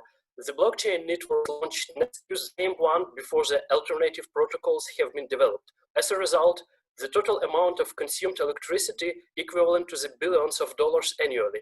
Nearby, the problem of pseudo-decentralization when the power to validate is concentrated by the most equipped nodes. Also, the motivation of nodes to support the network is reducing because of the difficulties with getting a potential reward. This might cause the problem with the security of the system. Here comes the proof of stake protocol, the next generation of the blockchain implementation. It had a number of advantages over the proof of work protocol. No more needs to solve the puzzle and waste the electricity. Nodes are interested in network security as they own the inner coins. The transactions are passed faster due to the puzzle calculation stage method. Nevertheless, the new protocol has the same pseudo-decentralization problem, just like the proof of work does. But this time, the hardware equipment doesn't matter, just the amount of coins you own. In that case, the rich become richer. Both proof of work and proof of stake has a problem with the hard entry point. It means that you should pay a member of the network and to join the verification process to be able to get a potential reward. In case of proof of work, you should have the hardware powerful enough to be close to be rewarded. In case of proof of stake, you have to buy a stake of inner coins to join the verification process. The goal of the research is to develop a new social-oriented protocol that avoids pseudo-decentralization and network monopolization. It should increase the network accessibility for newcomers, provide a fair validation selection based on their activities, and impartial rewards for adding the new blocks to the blockchain. The new consensus protocol was called proof of activity, revealing the sense of the algorithm to detect the activity of the participated network nodes as an indicator of the useful work. There is a number of the blockchain implementations that handle virtual or impersonal interaction of the member nodes. The consensus protocol proof of importance developed by the NIM company forces the nodes the transaction in the inner payment system. In that case, the more transactions were done by the node, the more chances to be selected as a validator and to get a reward. This kind of financial interaction. The Mithril platform, though doesn't have its own blockchain implemented, founded a new behavior of the media interaction. The role of the validator will be reached by the node, which has created the most popular, viewed, and rated media content. So the more high-quality popular media were produced, the more chances to be selected as a validator and to get a reward. The Steam company has made a bit bigger step and developed the proof of brain consensus protocol, which is also based on user activity and rewards the production of high-quality content on a specific platform. Similar to the Mithril idea, the proof algorithm detects the content creation, interaction with likes, comments. Thus, mining is based on collective intelligence, which makes the algorithm as social. And an example of the blockchain implementation based on interaction detection is the Brave browser. It monitors the user's activity and how do they interact with published advertising. Using the Brave browser, user may get rewarded based on paying attention to the advertisement. Back to the proof of activity protocol, it should reach the main goals: energy efficiency that allows avoiding huge electricity consumption, as the algorithm doesn't require powerful hardware for the puzzle solving. Fairness, unlike the proof of stake protocol, there is no need to own the biggest coin share and to get a chance to be selected as a validator and get a reward. This makes the system more decentralized and increases the node's motivation to participate in the network interactivity instead of following the coins. Unlike the proof of work, there is no need to increase power. The probability of getting rewarded is proportionally to the user's activity, inspires all nodes to follow the workflow and become more socially useful. And the social orientation. In that case, the platform based on the proof of activity algorithm might encourage members to be more active in solving different tasks, challenges, and problems. It would be interesting for municipalities to involve the citizens into the rewardable public activity, to inject the local cryptocurrency into the regional financial and banking system, to improve the tax policy, and even to manage properly the election process. To design the blockchain system according to the proof of activity protocol, the network should be separated by the specific condition. Still, it should keep the properties of the peer-to-peer architecture when all the nodes of the networks are equal. Each referred to as clarified the architecture by the name layered peer-to-peer. Suggested to use the separated layers to place the subsets of the nodes grouped by defined parameter or type. According to the quality and quantity of the network activity, node may be transferred to the layers, promoting itself and increasing the possibility of being selected as a validator. Nodes are grouped in layers based on their activity and able to participate in selecting for validator nodes. To provide an efficient selection of the validator node for activity, follow next algorithm. The system starts the selection, new transaction come to be verified. The network, separated by the defined types of parameters, consists of the layers, and each of them has a set of nodes. The layer has a function with predicted criteria for the potential validator selection. As a result, each layer selects the single potential node validator depending on the system preferences of how should it detect the specific activity. When each layer selects the potential validator, the result set of potential validators is passed to the next random function, which selects the final node validator from the input. The output of the random function is the node validator with the right to sign the income transaction with the hash and add it to the blockchain. The proof of activity algorithm has an exponential complexity time during the test when it takes 0.01 millisecond or 10 microsecond to check each node, 1 millisecond to run the random function, and the total amount of nodes is equally distributed between the layers. Their execution time was about the same, processing the different amount of layers. It might take up to 7 seconds to handle the network with a total amount of 10 million nodes distributed on 2, 3, 4, or 5 levels. As a result, there is non-consumption handling, preventing the pseudo-decentralization and monopolization issues without hard entry point, socially oriented, widely applicable consensus protocol. The idea of the proof of activity protocol to be applicable for all kinds of networks where the node's activity may be detected and handled. This might be a perfect solution for social networks, crowdfunding platforms, municipal systems. It may be the next step for the tax policy renovation when the amount of taxes could be determined due to the citizens' social and useful activity. Also, this might lead to process modification with the privileges for the most active people with a straight civil position who's caring for society's wellness and goods. That's actually it from my side. Do you have any questions?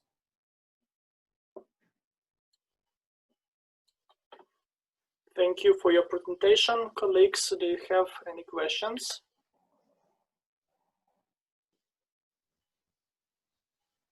Okay, Roman, I have one. What is the main advantages and disadvantages of your protocol? The main advantages are the next. The first one is the avoiding the main issues of the existing consensus protocols. It's the pseudo-decentralization when the nodes which have the most powerful equipment or the nodes which have the biggest amount of the financial resources in the inner network can manage whole the network system. And in that time, for example, newcomer nodes cannot join the process of network managing. And in the case of the proof of activity consensus protocol, it's straight diversified by the user activity, no depending on the deposited financials or the computer power of your machine. I can give you one example how this consensus protocol was designed. For example, there is a system which was created for the interpersonal interaction between the people who may share the project and gather the funds for the project implementation. In that case, the people who created a project or who donated money to project or the people who join it to the project implementation stage has near the equal chances to be selected as a node verification and potentially get a reward for the transaction verifying and adding it to blockchain.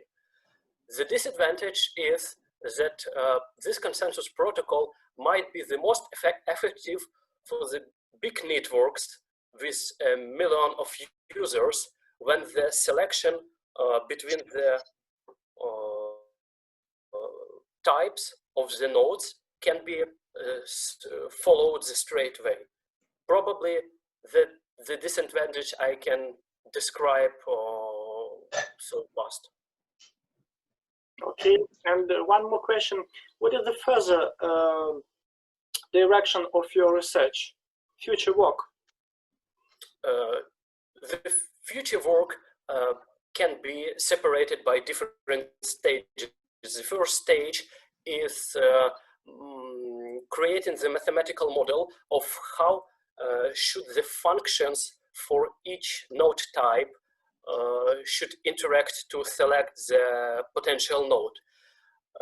The second stage is to make this model be customized by the separated network.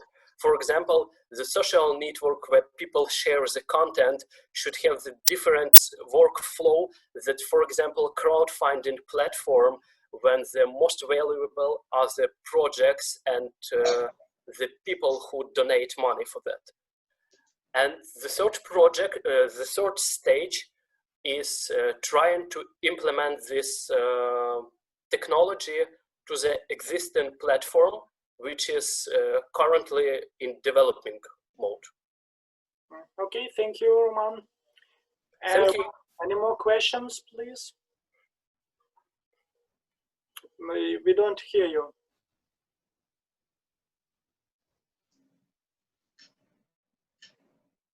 No questions? Okay, thank you, Roman. Thank you. The next presentation will be held by the team of this feature, a model for estimating the security level for mobile application, a fuzzy logic approach. Are you ready, please? Hi, everyone. Yes, I'm ready. My name is Olga Yankolenko, and I will present this paper. Can you hear me? Yes, please. Share your screen, please. Yes, 1 second.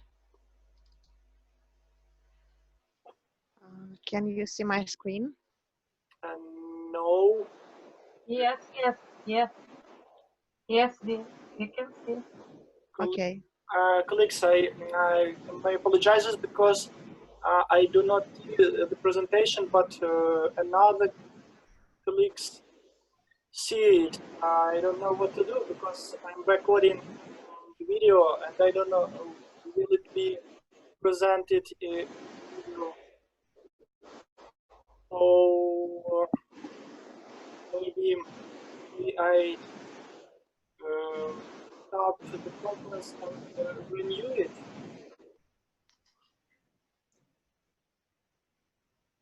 Because I don't know whether the slides will be presented on the recorded video.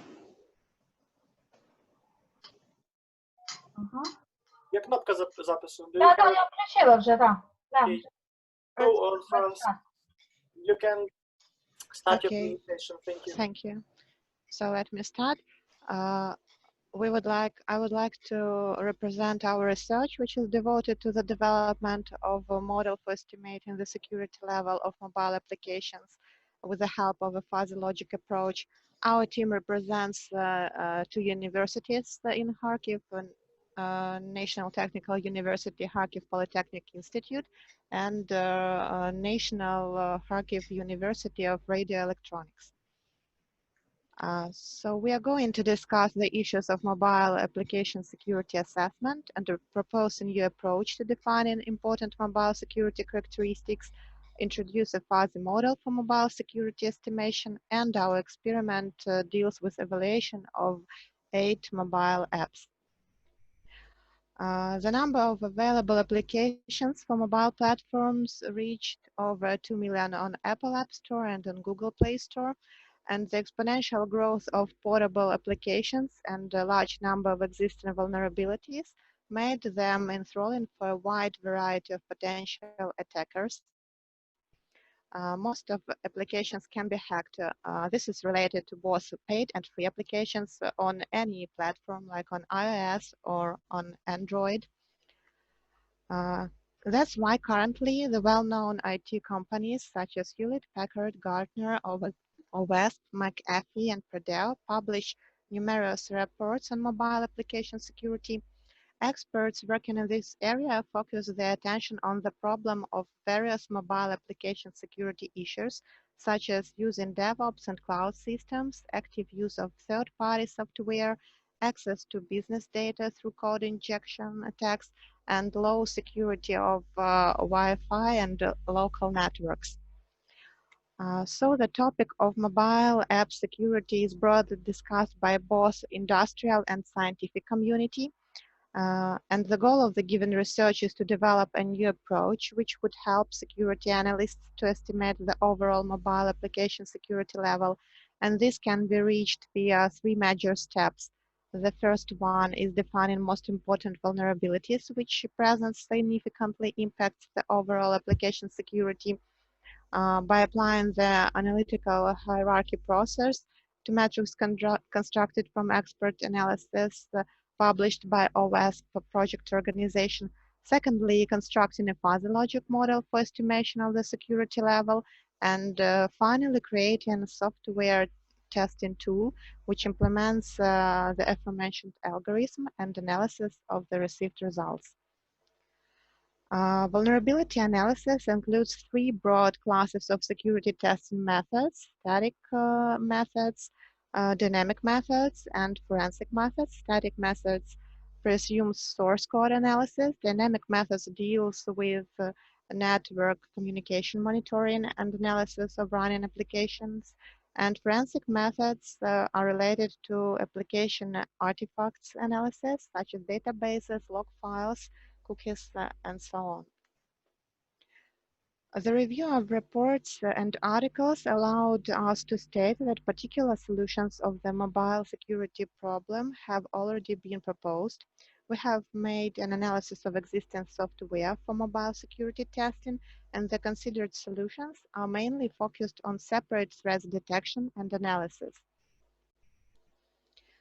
In both paid and free software, developers, as a rule, do not pay much attention to the measurement of separate security threats identified in various models.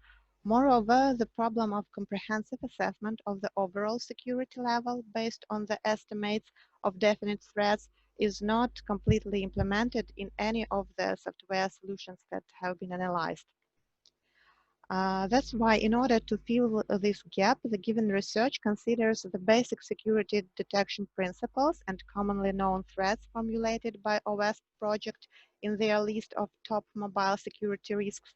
Each of the risks is characterized by its exploit and detection probabilities, prevalence, and technical impacts. We propose a new approach for estimation of mobile application security level based on the fuzzy inference system combined with analytical hierarchy process. So to define the most high priority risks of our WASP list, we used analytical hierarchy process. And according to this process,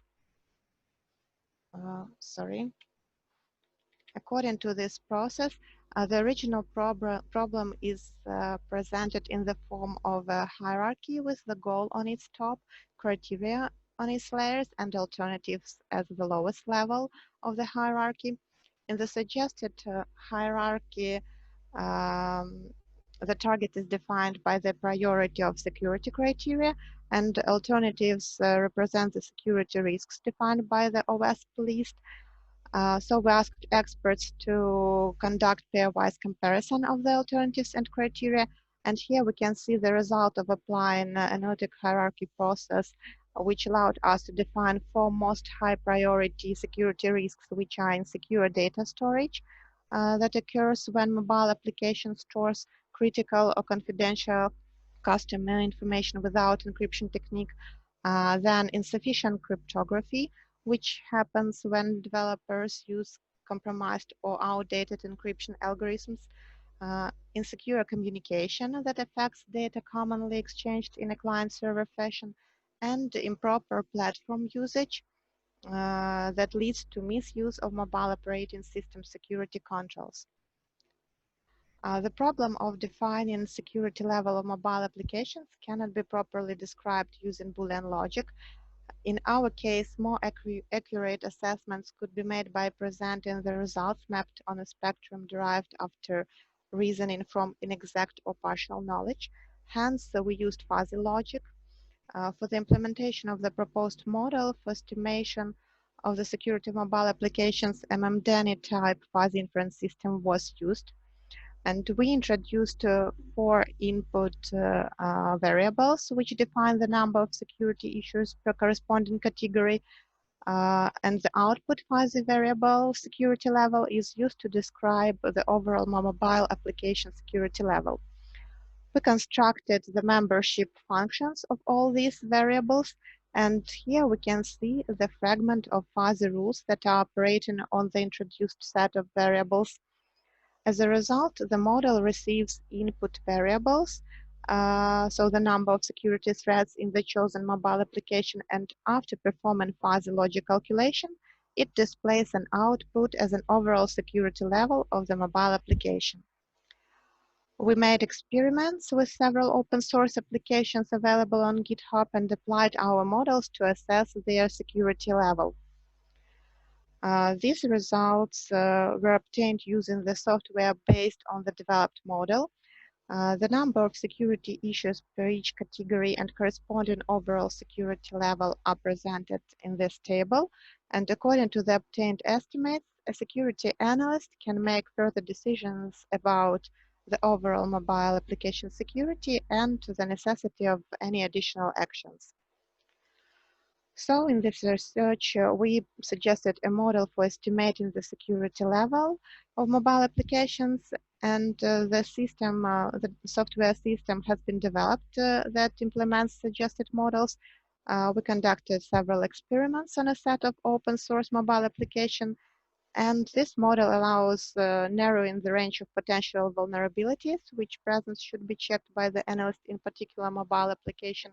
So further, we are planning to test our models on other security risks or other factors that are described by other mobile application security models. And of course, we want to improve the functionality of the developed software by adding some scanning methods and other methods for the checks of threats present in the source code of mobile application. Thank you for your attention. Any questions, please?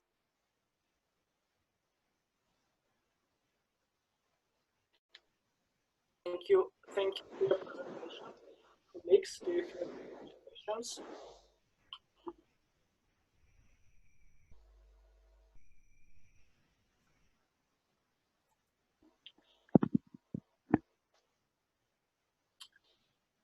Okay.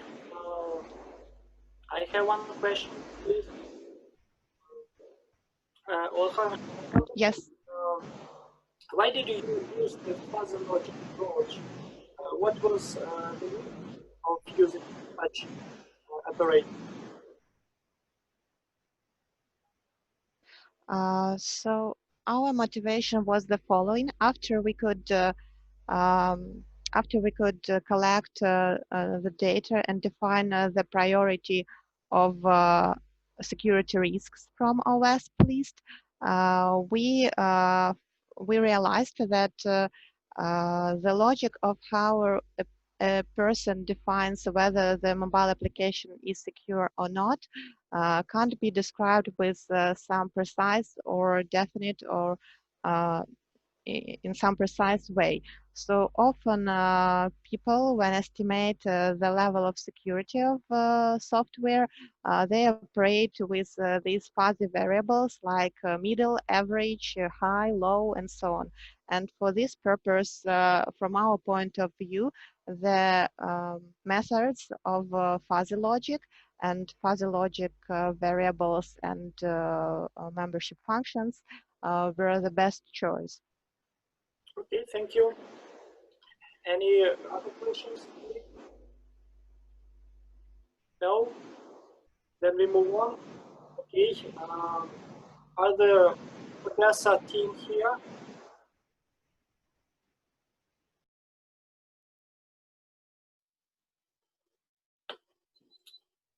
Konstantin Zashcholkin. Hello. Please turn on unmute. Okay. Hello. Are you ready? Yes, I'm ready. Hello, dear colleagues. My name is Konstantin Zashcholkin. I am from Odessa National Polytechnic University.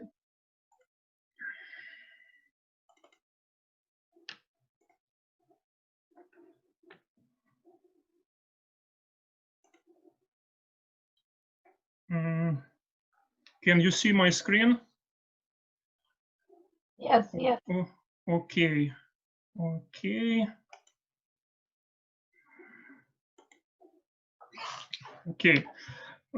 I present work formation the interval stego key for the digital watermark used in integrity monitoring of FPGA-based system. In this work, we consider the problem of embedding the digital watermarks in program code of the FPGA chips. Digital watermarks give the possible to place the extra information hidden from and outside sequences in the program code FPGA. This can provide the integrity monitoring of FPGA program code processes. Main principles of digital watermarks. The fact of digital watermark presence in the program code is hidden. Digital watermark does not change program code size and operation of device.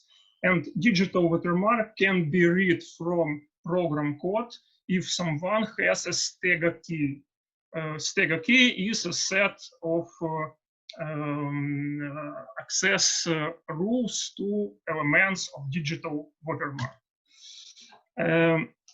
Main feature of integrity monitoring with the help of digital watermark is necessary recover an initial state of the program code information object. In this slide, you can see this process. We have information object of program code, and when we execute monitored object preparation, we calculating hash sum and embedding this hash sum into information object as digital watermark. This embedding carry out a long secret embedding path. When we execute integrity monitoring, we carry out two actions. First, extraction from digital watermark hash sum, and second, recovering rollback state of information object to initial state. This process usually carry out with the help compression-based approach. In this slide, you can see illustration of this approach. M is value of embedding path. These values compression with use compression lossless compression methods, and we have compression version of embedding path. This compression version with special service fields and hash sums put on the place on the embedding path. So hash sum put in the gap between embedding path and embedding path compression version plus service fields. Digital watermark embedding in the place of bit sequence M embedding path by the following basic approach. We use lookup table as elementary parts for embedding bits of digital watermarks. In this process, we use equivalent transformation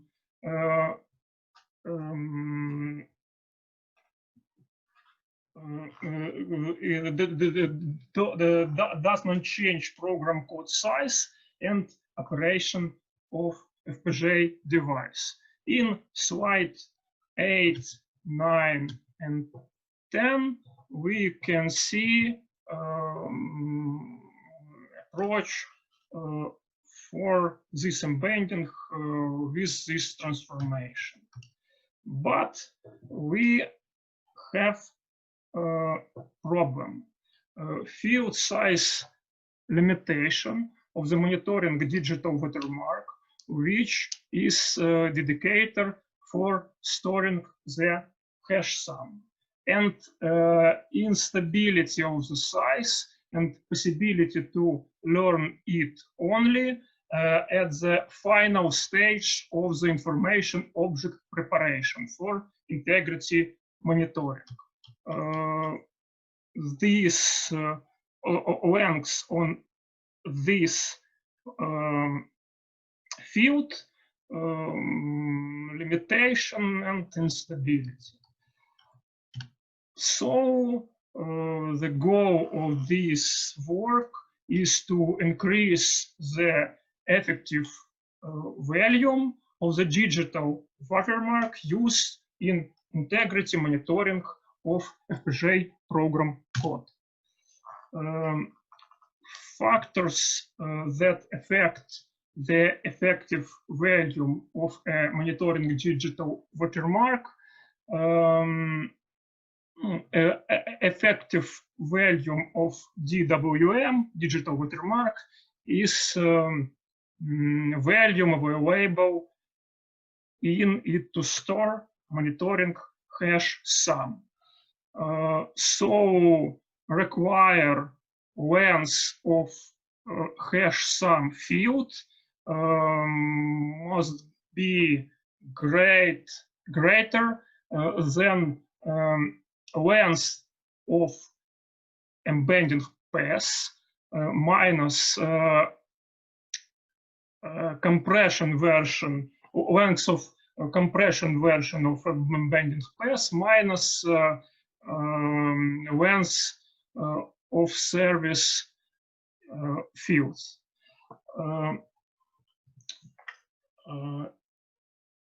So feasibility of relation 1 depends on two factors. First, length of embedding path, and second, compression ratio of compression method.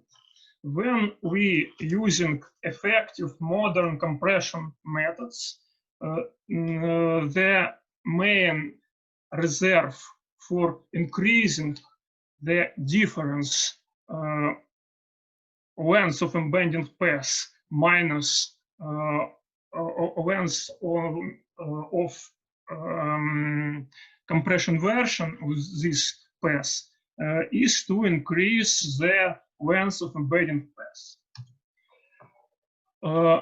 So local conclusions. Increase of length of the embedding path is a positive factor for increasing the effective volume of digital watermark, but is a potentially negative factor for the resistance of the monitoring system to attacks.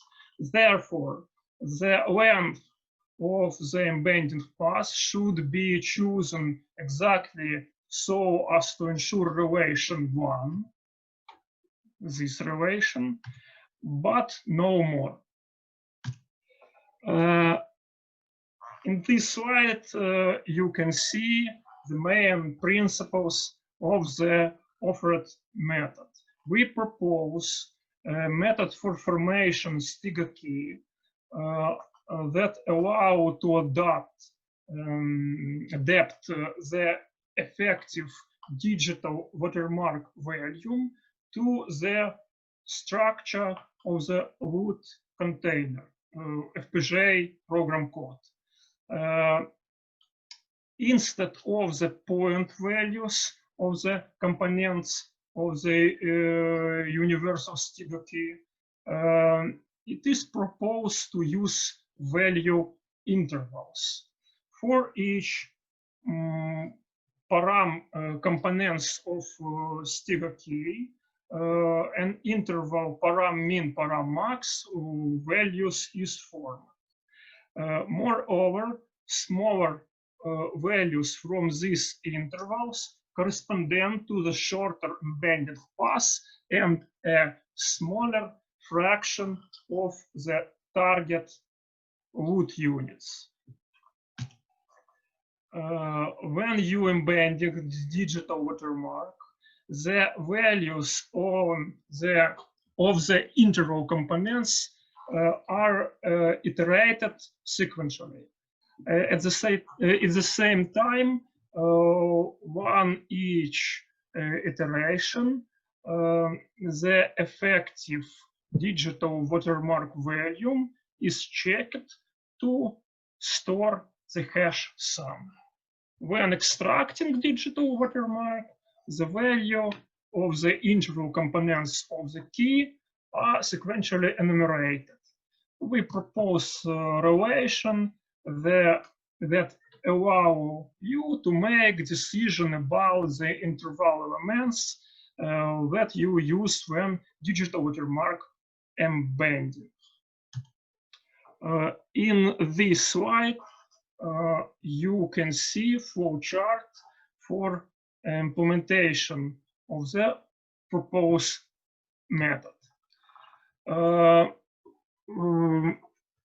On this slide, you can see experiment results for proposed method. We make the experiment with FPGA projects of different values and variety design mission. The synthesis of this project we performed with the help of Intel Quartus Prime. As target FPGA chips, we used Intel Cyclone 4 and 5 generation. In this table, you can see experimental project number and total amount of elementary wood units in these projects. And you can see information about traditional approach, result of embedding we use traditional approach and proposed method. You can see that if you use traditional approach in several cases, embedding good hash sum is not possibility because hash sum field is short, very short. But if we use proposed method, in these cases, we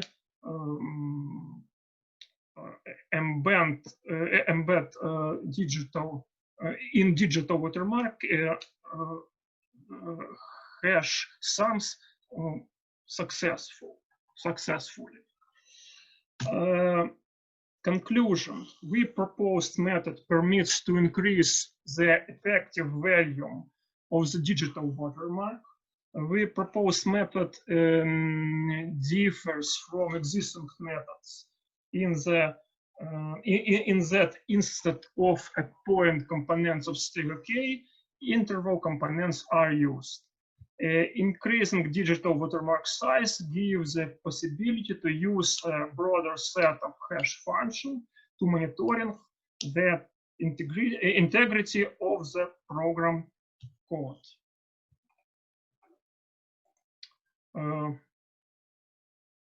Okay, thank you attention. Thank you for attention. Thank you, Konstantin. Colleagues, do you have any questions?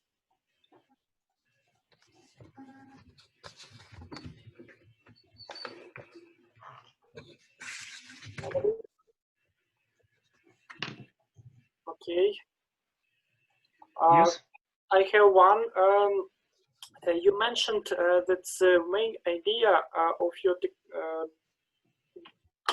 development was to increase the efficiency. What is the value of such increase? I can hear you well. Okay, I can repeat. Do you hear me now? Excuse. Maybe in Russian or Ukrainian. Питання, ви сказали, що покращення ефективності методу в порівнянні з відомими. І от яке значення, наскільки ви покращили задачу та вирішення задачі засобами свого методу? Окей. Numerical характеристики, численная оценка. Yes? Yes. Yes. This improvement you can see from this table, and this improvement we estimate as different between maximum possibility amount of hash sum bits with use traditional approach, this column, and maximum possibility amount with we use proposed method. In average for this experiment, this amount, this different is about 22%.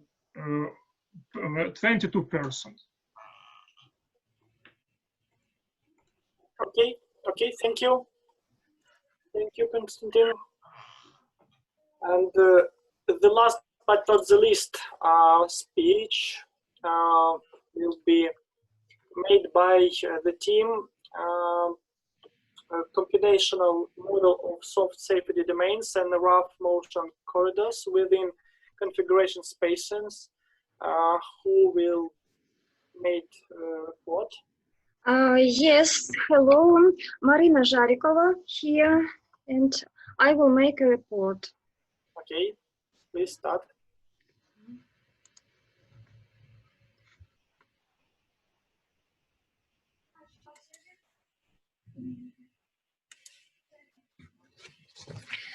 My name is Marina Zharikova. I represent Kherson National Technical University. The topic of our report, of our research, is computational model of soft safety domains and rough motion corridors within configuration spaces. Our research concerns with groups of unmanned vehicles operating simultaneously in several environments. For example, a smart fishery involving a multitude of aerial, surface, and underwater vehicles, where unmanned aerial vehicles perform search missions looking for fish and flocks. Unmanned underwater vehicles perform different missions aimed at identifying fish in flocks and driving them in fishing gears, as well as unmanned boats can carry fishing gear and hook fish. Our work aims to develop the method of determination of soft multi-level safety domains and building corresponding motion corridors within configuration space during reactive joint motion planning of a multitude of unmanned vehicles. To describe a proposed methodology, we consider a simplest situation represented in the slide. The situation contains a group of vehicles performing a certain operation together within three-dimensional space. Suppose a path is a pre-planned sequence of pairs, waypoint, time point. Such a path must start at some initial point and lead to some target point within the space. The active object A1 moves along the pre-planned path P to the given goal G, represented by a dashed line. It detects the obstacle in the forward direction.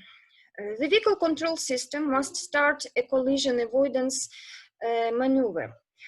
Thus, a fragment of the initial path starting at the point x2 and up to the point x3 should be replaced by curvilinear fragment represented by a dashed dotted line. As a result, the new replanned path will be obtained by adding the extra waypoint x3. Despite the simplicity of the considered situation, the solution how to achieve the target point is not easy because of the high uncertainty. The next slide shows a more complex situation when the vehicle A1 detects a moving object A2 considered as an intruder that violates the pre-planned path. To find out if there is a danger of a potential collision, we should calculate a relative velocity of both movement participants. Thus, if the relative velocity less than 0, the vehicle A1 and the intruder A2 are moving away from each other. Elsewise, they are moving closer to each other. The next slide shows the condition of the joint motion of many vehicles. In this case, the calculation of the relative velocities vectors can be time-consuming. Therefore, the relative bearings are often evaluated before that. The relative bearings between vehicle A1 and intruder A2 should be evaluated with some periodicity in time. If the relative bearing to the object doesn't remain constant over time, there is no potential collision. Elsewise, there is a potential collision. The relative velocity vector can be evaluated instead of the distance between A1 and A2 to clarify the possibility of their collision. The collision conditions can be described by a collision cone constructed by dropping tangents from A1 to a certain sphere B, represented the safety zone around A1. If the velocity vector lies within the collision cone, A1 violates the sphere. This definition of the safety domain breaks down the circumventant area into safe and dangerous areas, domains.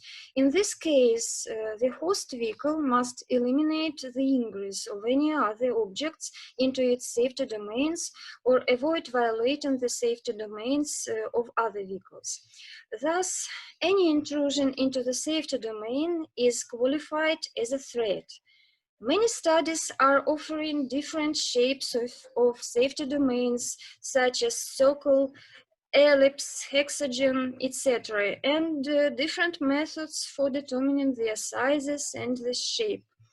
But the biggest problem is related to the uncertainty of the approaching conditions. To overcome uncertainty, it's proposed to use multi-level domains, as it's shown in the figure.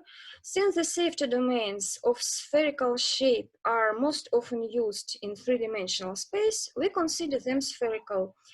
We can define safety conditions by a system of concentrically nested spheres, radiuses of which uniquely determine margins of the correspondent levels of the safety domains, such as the forbidden domain, the critical domain, the dangerous, the unsafe, and the almost safe domain.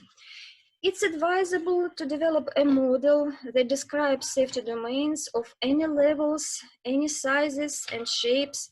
We use topologies to do this. To build a topology, we discretize a three-dimensional space by a uniform metric grid D of coordinate lines.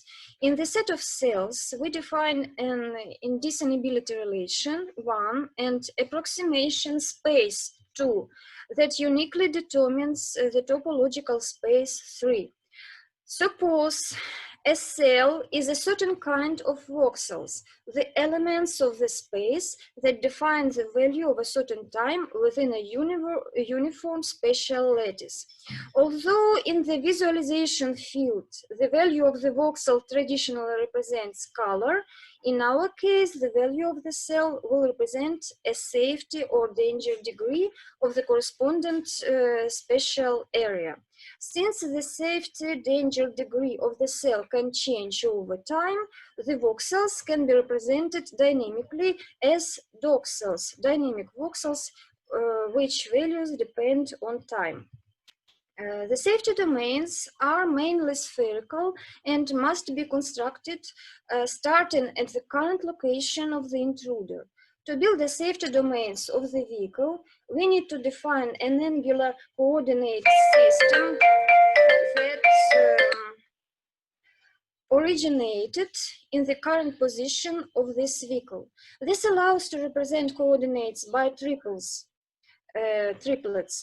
such as longitude, and a distance from the sphere origin instead of Cartesian coordinates. Certainly, the center of the sphere should be aligned with the center of the sphere of radius r0, circumscribing geometrically the object. We built an infinite sphere that originated at the cell D. We discretized the sphere using an angular grid of coordinate lines with equal angles and equal discrete of the radius. Thus, the sphere is divided into angular discrete elements, as is shown in the figure. The radius is also breaking down into uniform discrete sectors. As a result, we obtain a sphere with sectoral cells. Based on the discretized sphere, we can define two different metrics. The first one is a linear distance metric, and the second metric is based on the volumetric properties of the sectors. Building such a spherical topology makes it possible to build non-spherical safety domains by measuring various radiuses within sectors located in different longitude and latitude, as is shown in the figure. An important feature of the safety domain is that its shape and dimensions depend on time. The joint motion process is essentially dynamic. Therefore, possible changes of the motion parameters of both the host vehicle and the intruder, as well as changes of environmental parameters, including weather conditions, can cause changes in the shape and dimensions of the safety domains. Using time-dependent limits, we can determine the margins of the safety domain. It allows us to build a vague safety domain represented by a system of concentric safety domain levels around each vehicle involved in motion interactions. The table shows the 6 level scale corresponding to the previous slide. Given a set of safety grades and a universe, we determine a mapping and obtain a soft set of sectors. Using the soft set, we can break down the universe into the subsets of sectors which have different safety grades. Now we need to develop a method for determining a soft corridor to find suitable paths within a configuration space. We will proceed from the fact that the host vehicle is surrounded by some other vehicles that interact during their movement. Thus, safety domains should be defined for all vehicles that interact or can interact with the host vehicle. In the figure, there are 3 vehicles around the host vehicle. Thus, we should determine the safety domains for each of these vehicles and build corresponding collision cones as is shown in different colors. It should be noted that in the figure, these cones are shown in a simplified manner without respect to the safety levels. The development of the motion corridor requires multi-level safety domains and corresponding collision cones. Obviously, collision cones can be represented as a set of sectors within the discretized sphere having certain grades of danger. Since all collision cones are superimposed in the topology, their danger grades should be summed up. Suppose each element of the topological space has an initial danger value function. To compute the safety grade of the certain element of the topological space, we need to subtract summary danger grade from the initial safety value. As a result, we obtain a certain dispersion of safety levels over the configuration space. Choosing the required subspace corresponding to a certain element of the soft set, we obtain the required motion corridor as is shown in the figure in yellow color. The proposed model has been implemented in the reactive path planning module within a prototype of unmanned vehicle on-board control system. It has been implemented using the C++ programming language. The efficiency of proposed model has been examined compared to using the ordinary Cartesian spatial model during the computer simulation based on the unmanned vehicle on-board control system and GIS-based model of the real terrain.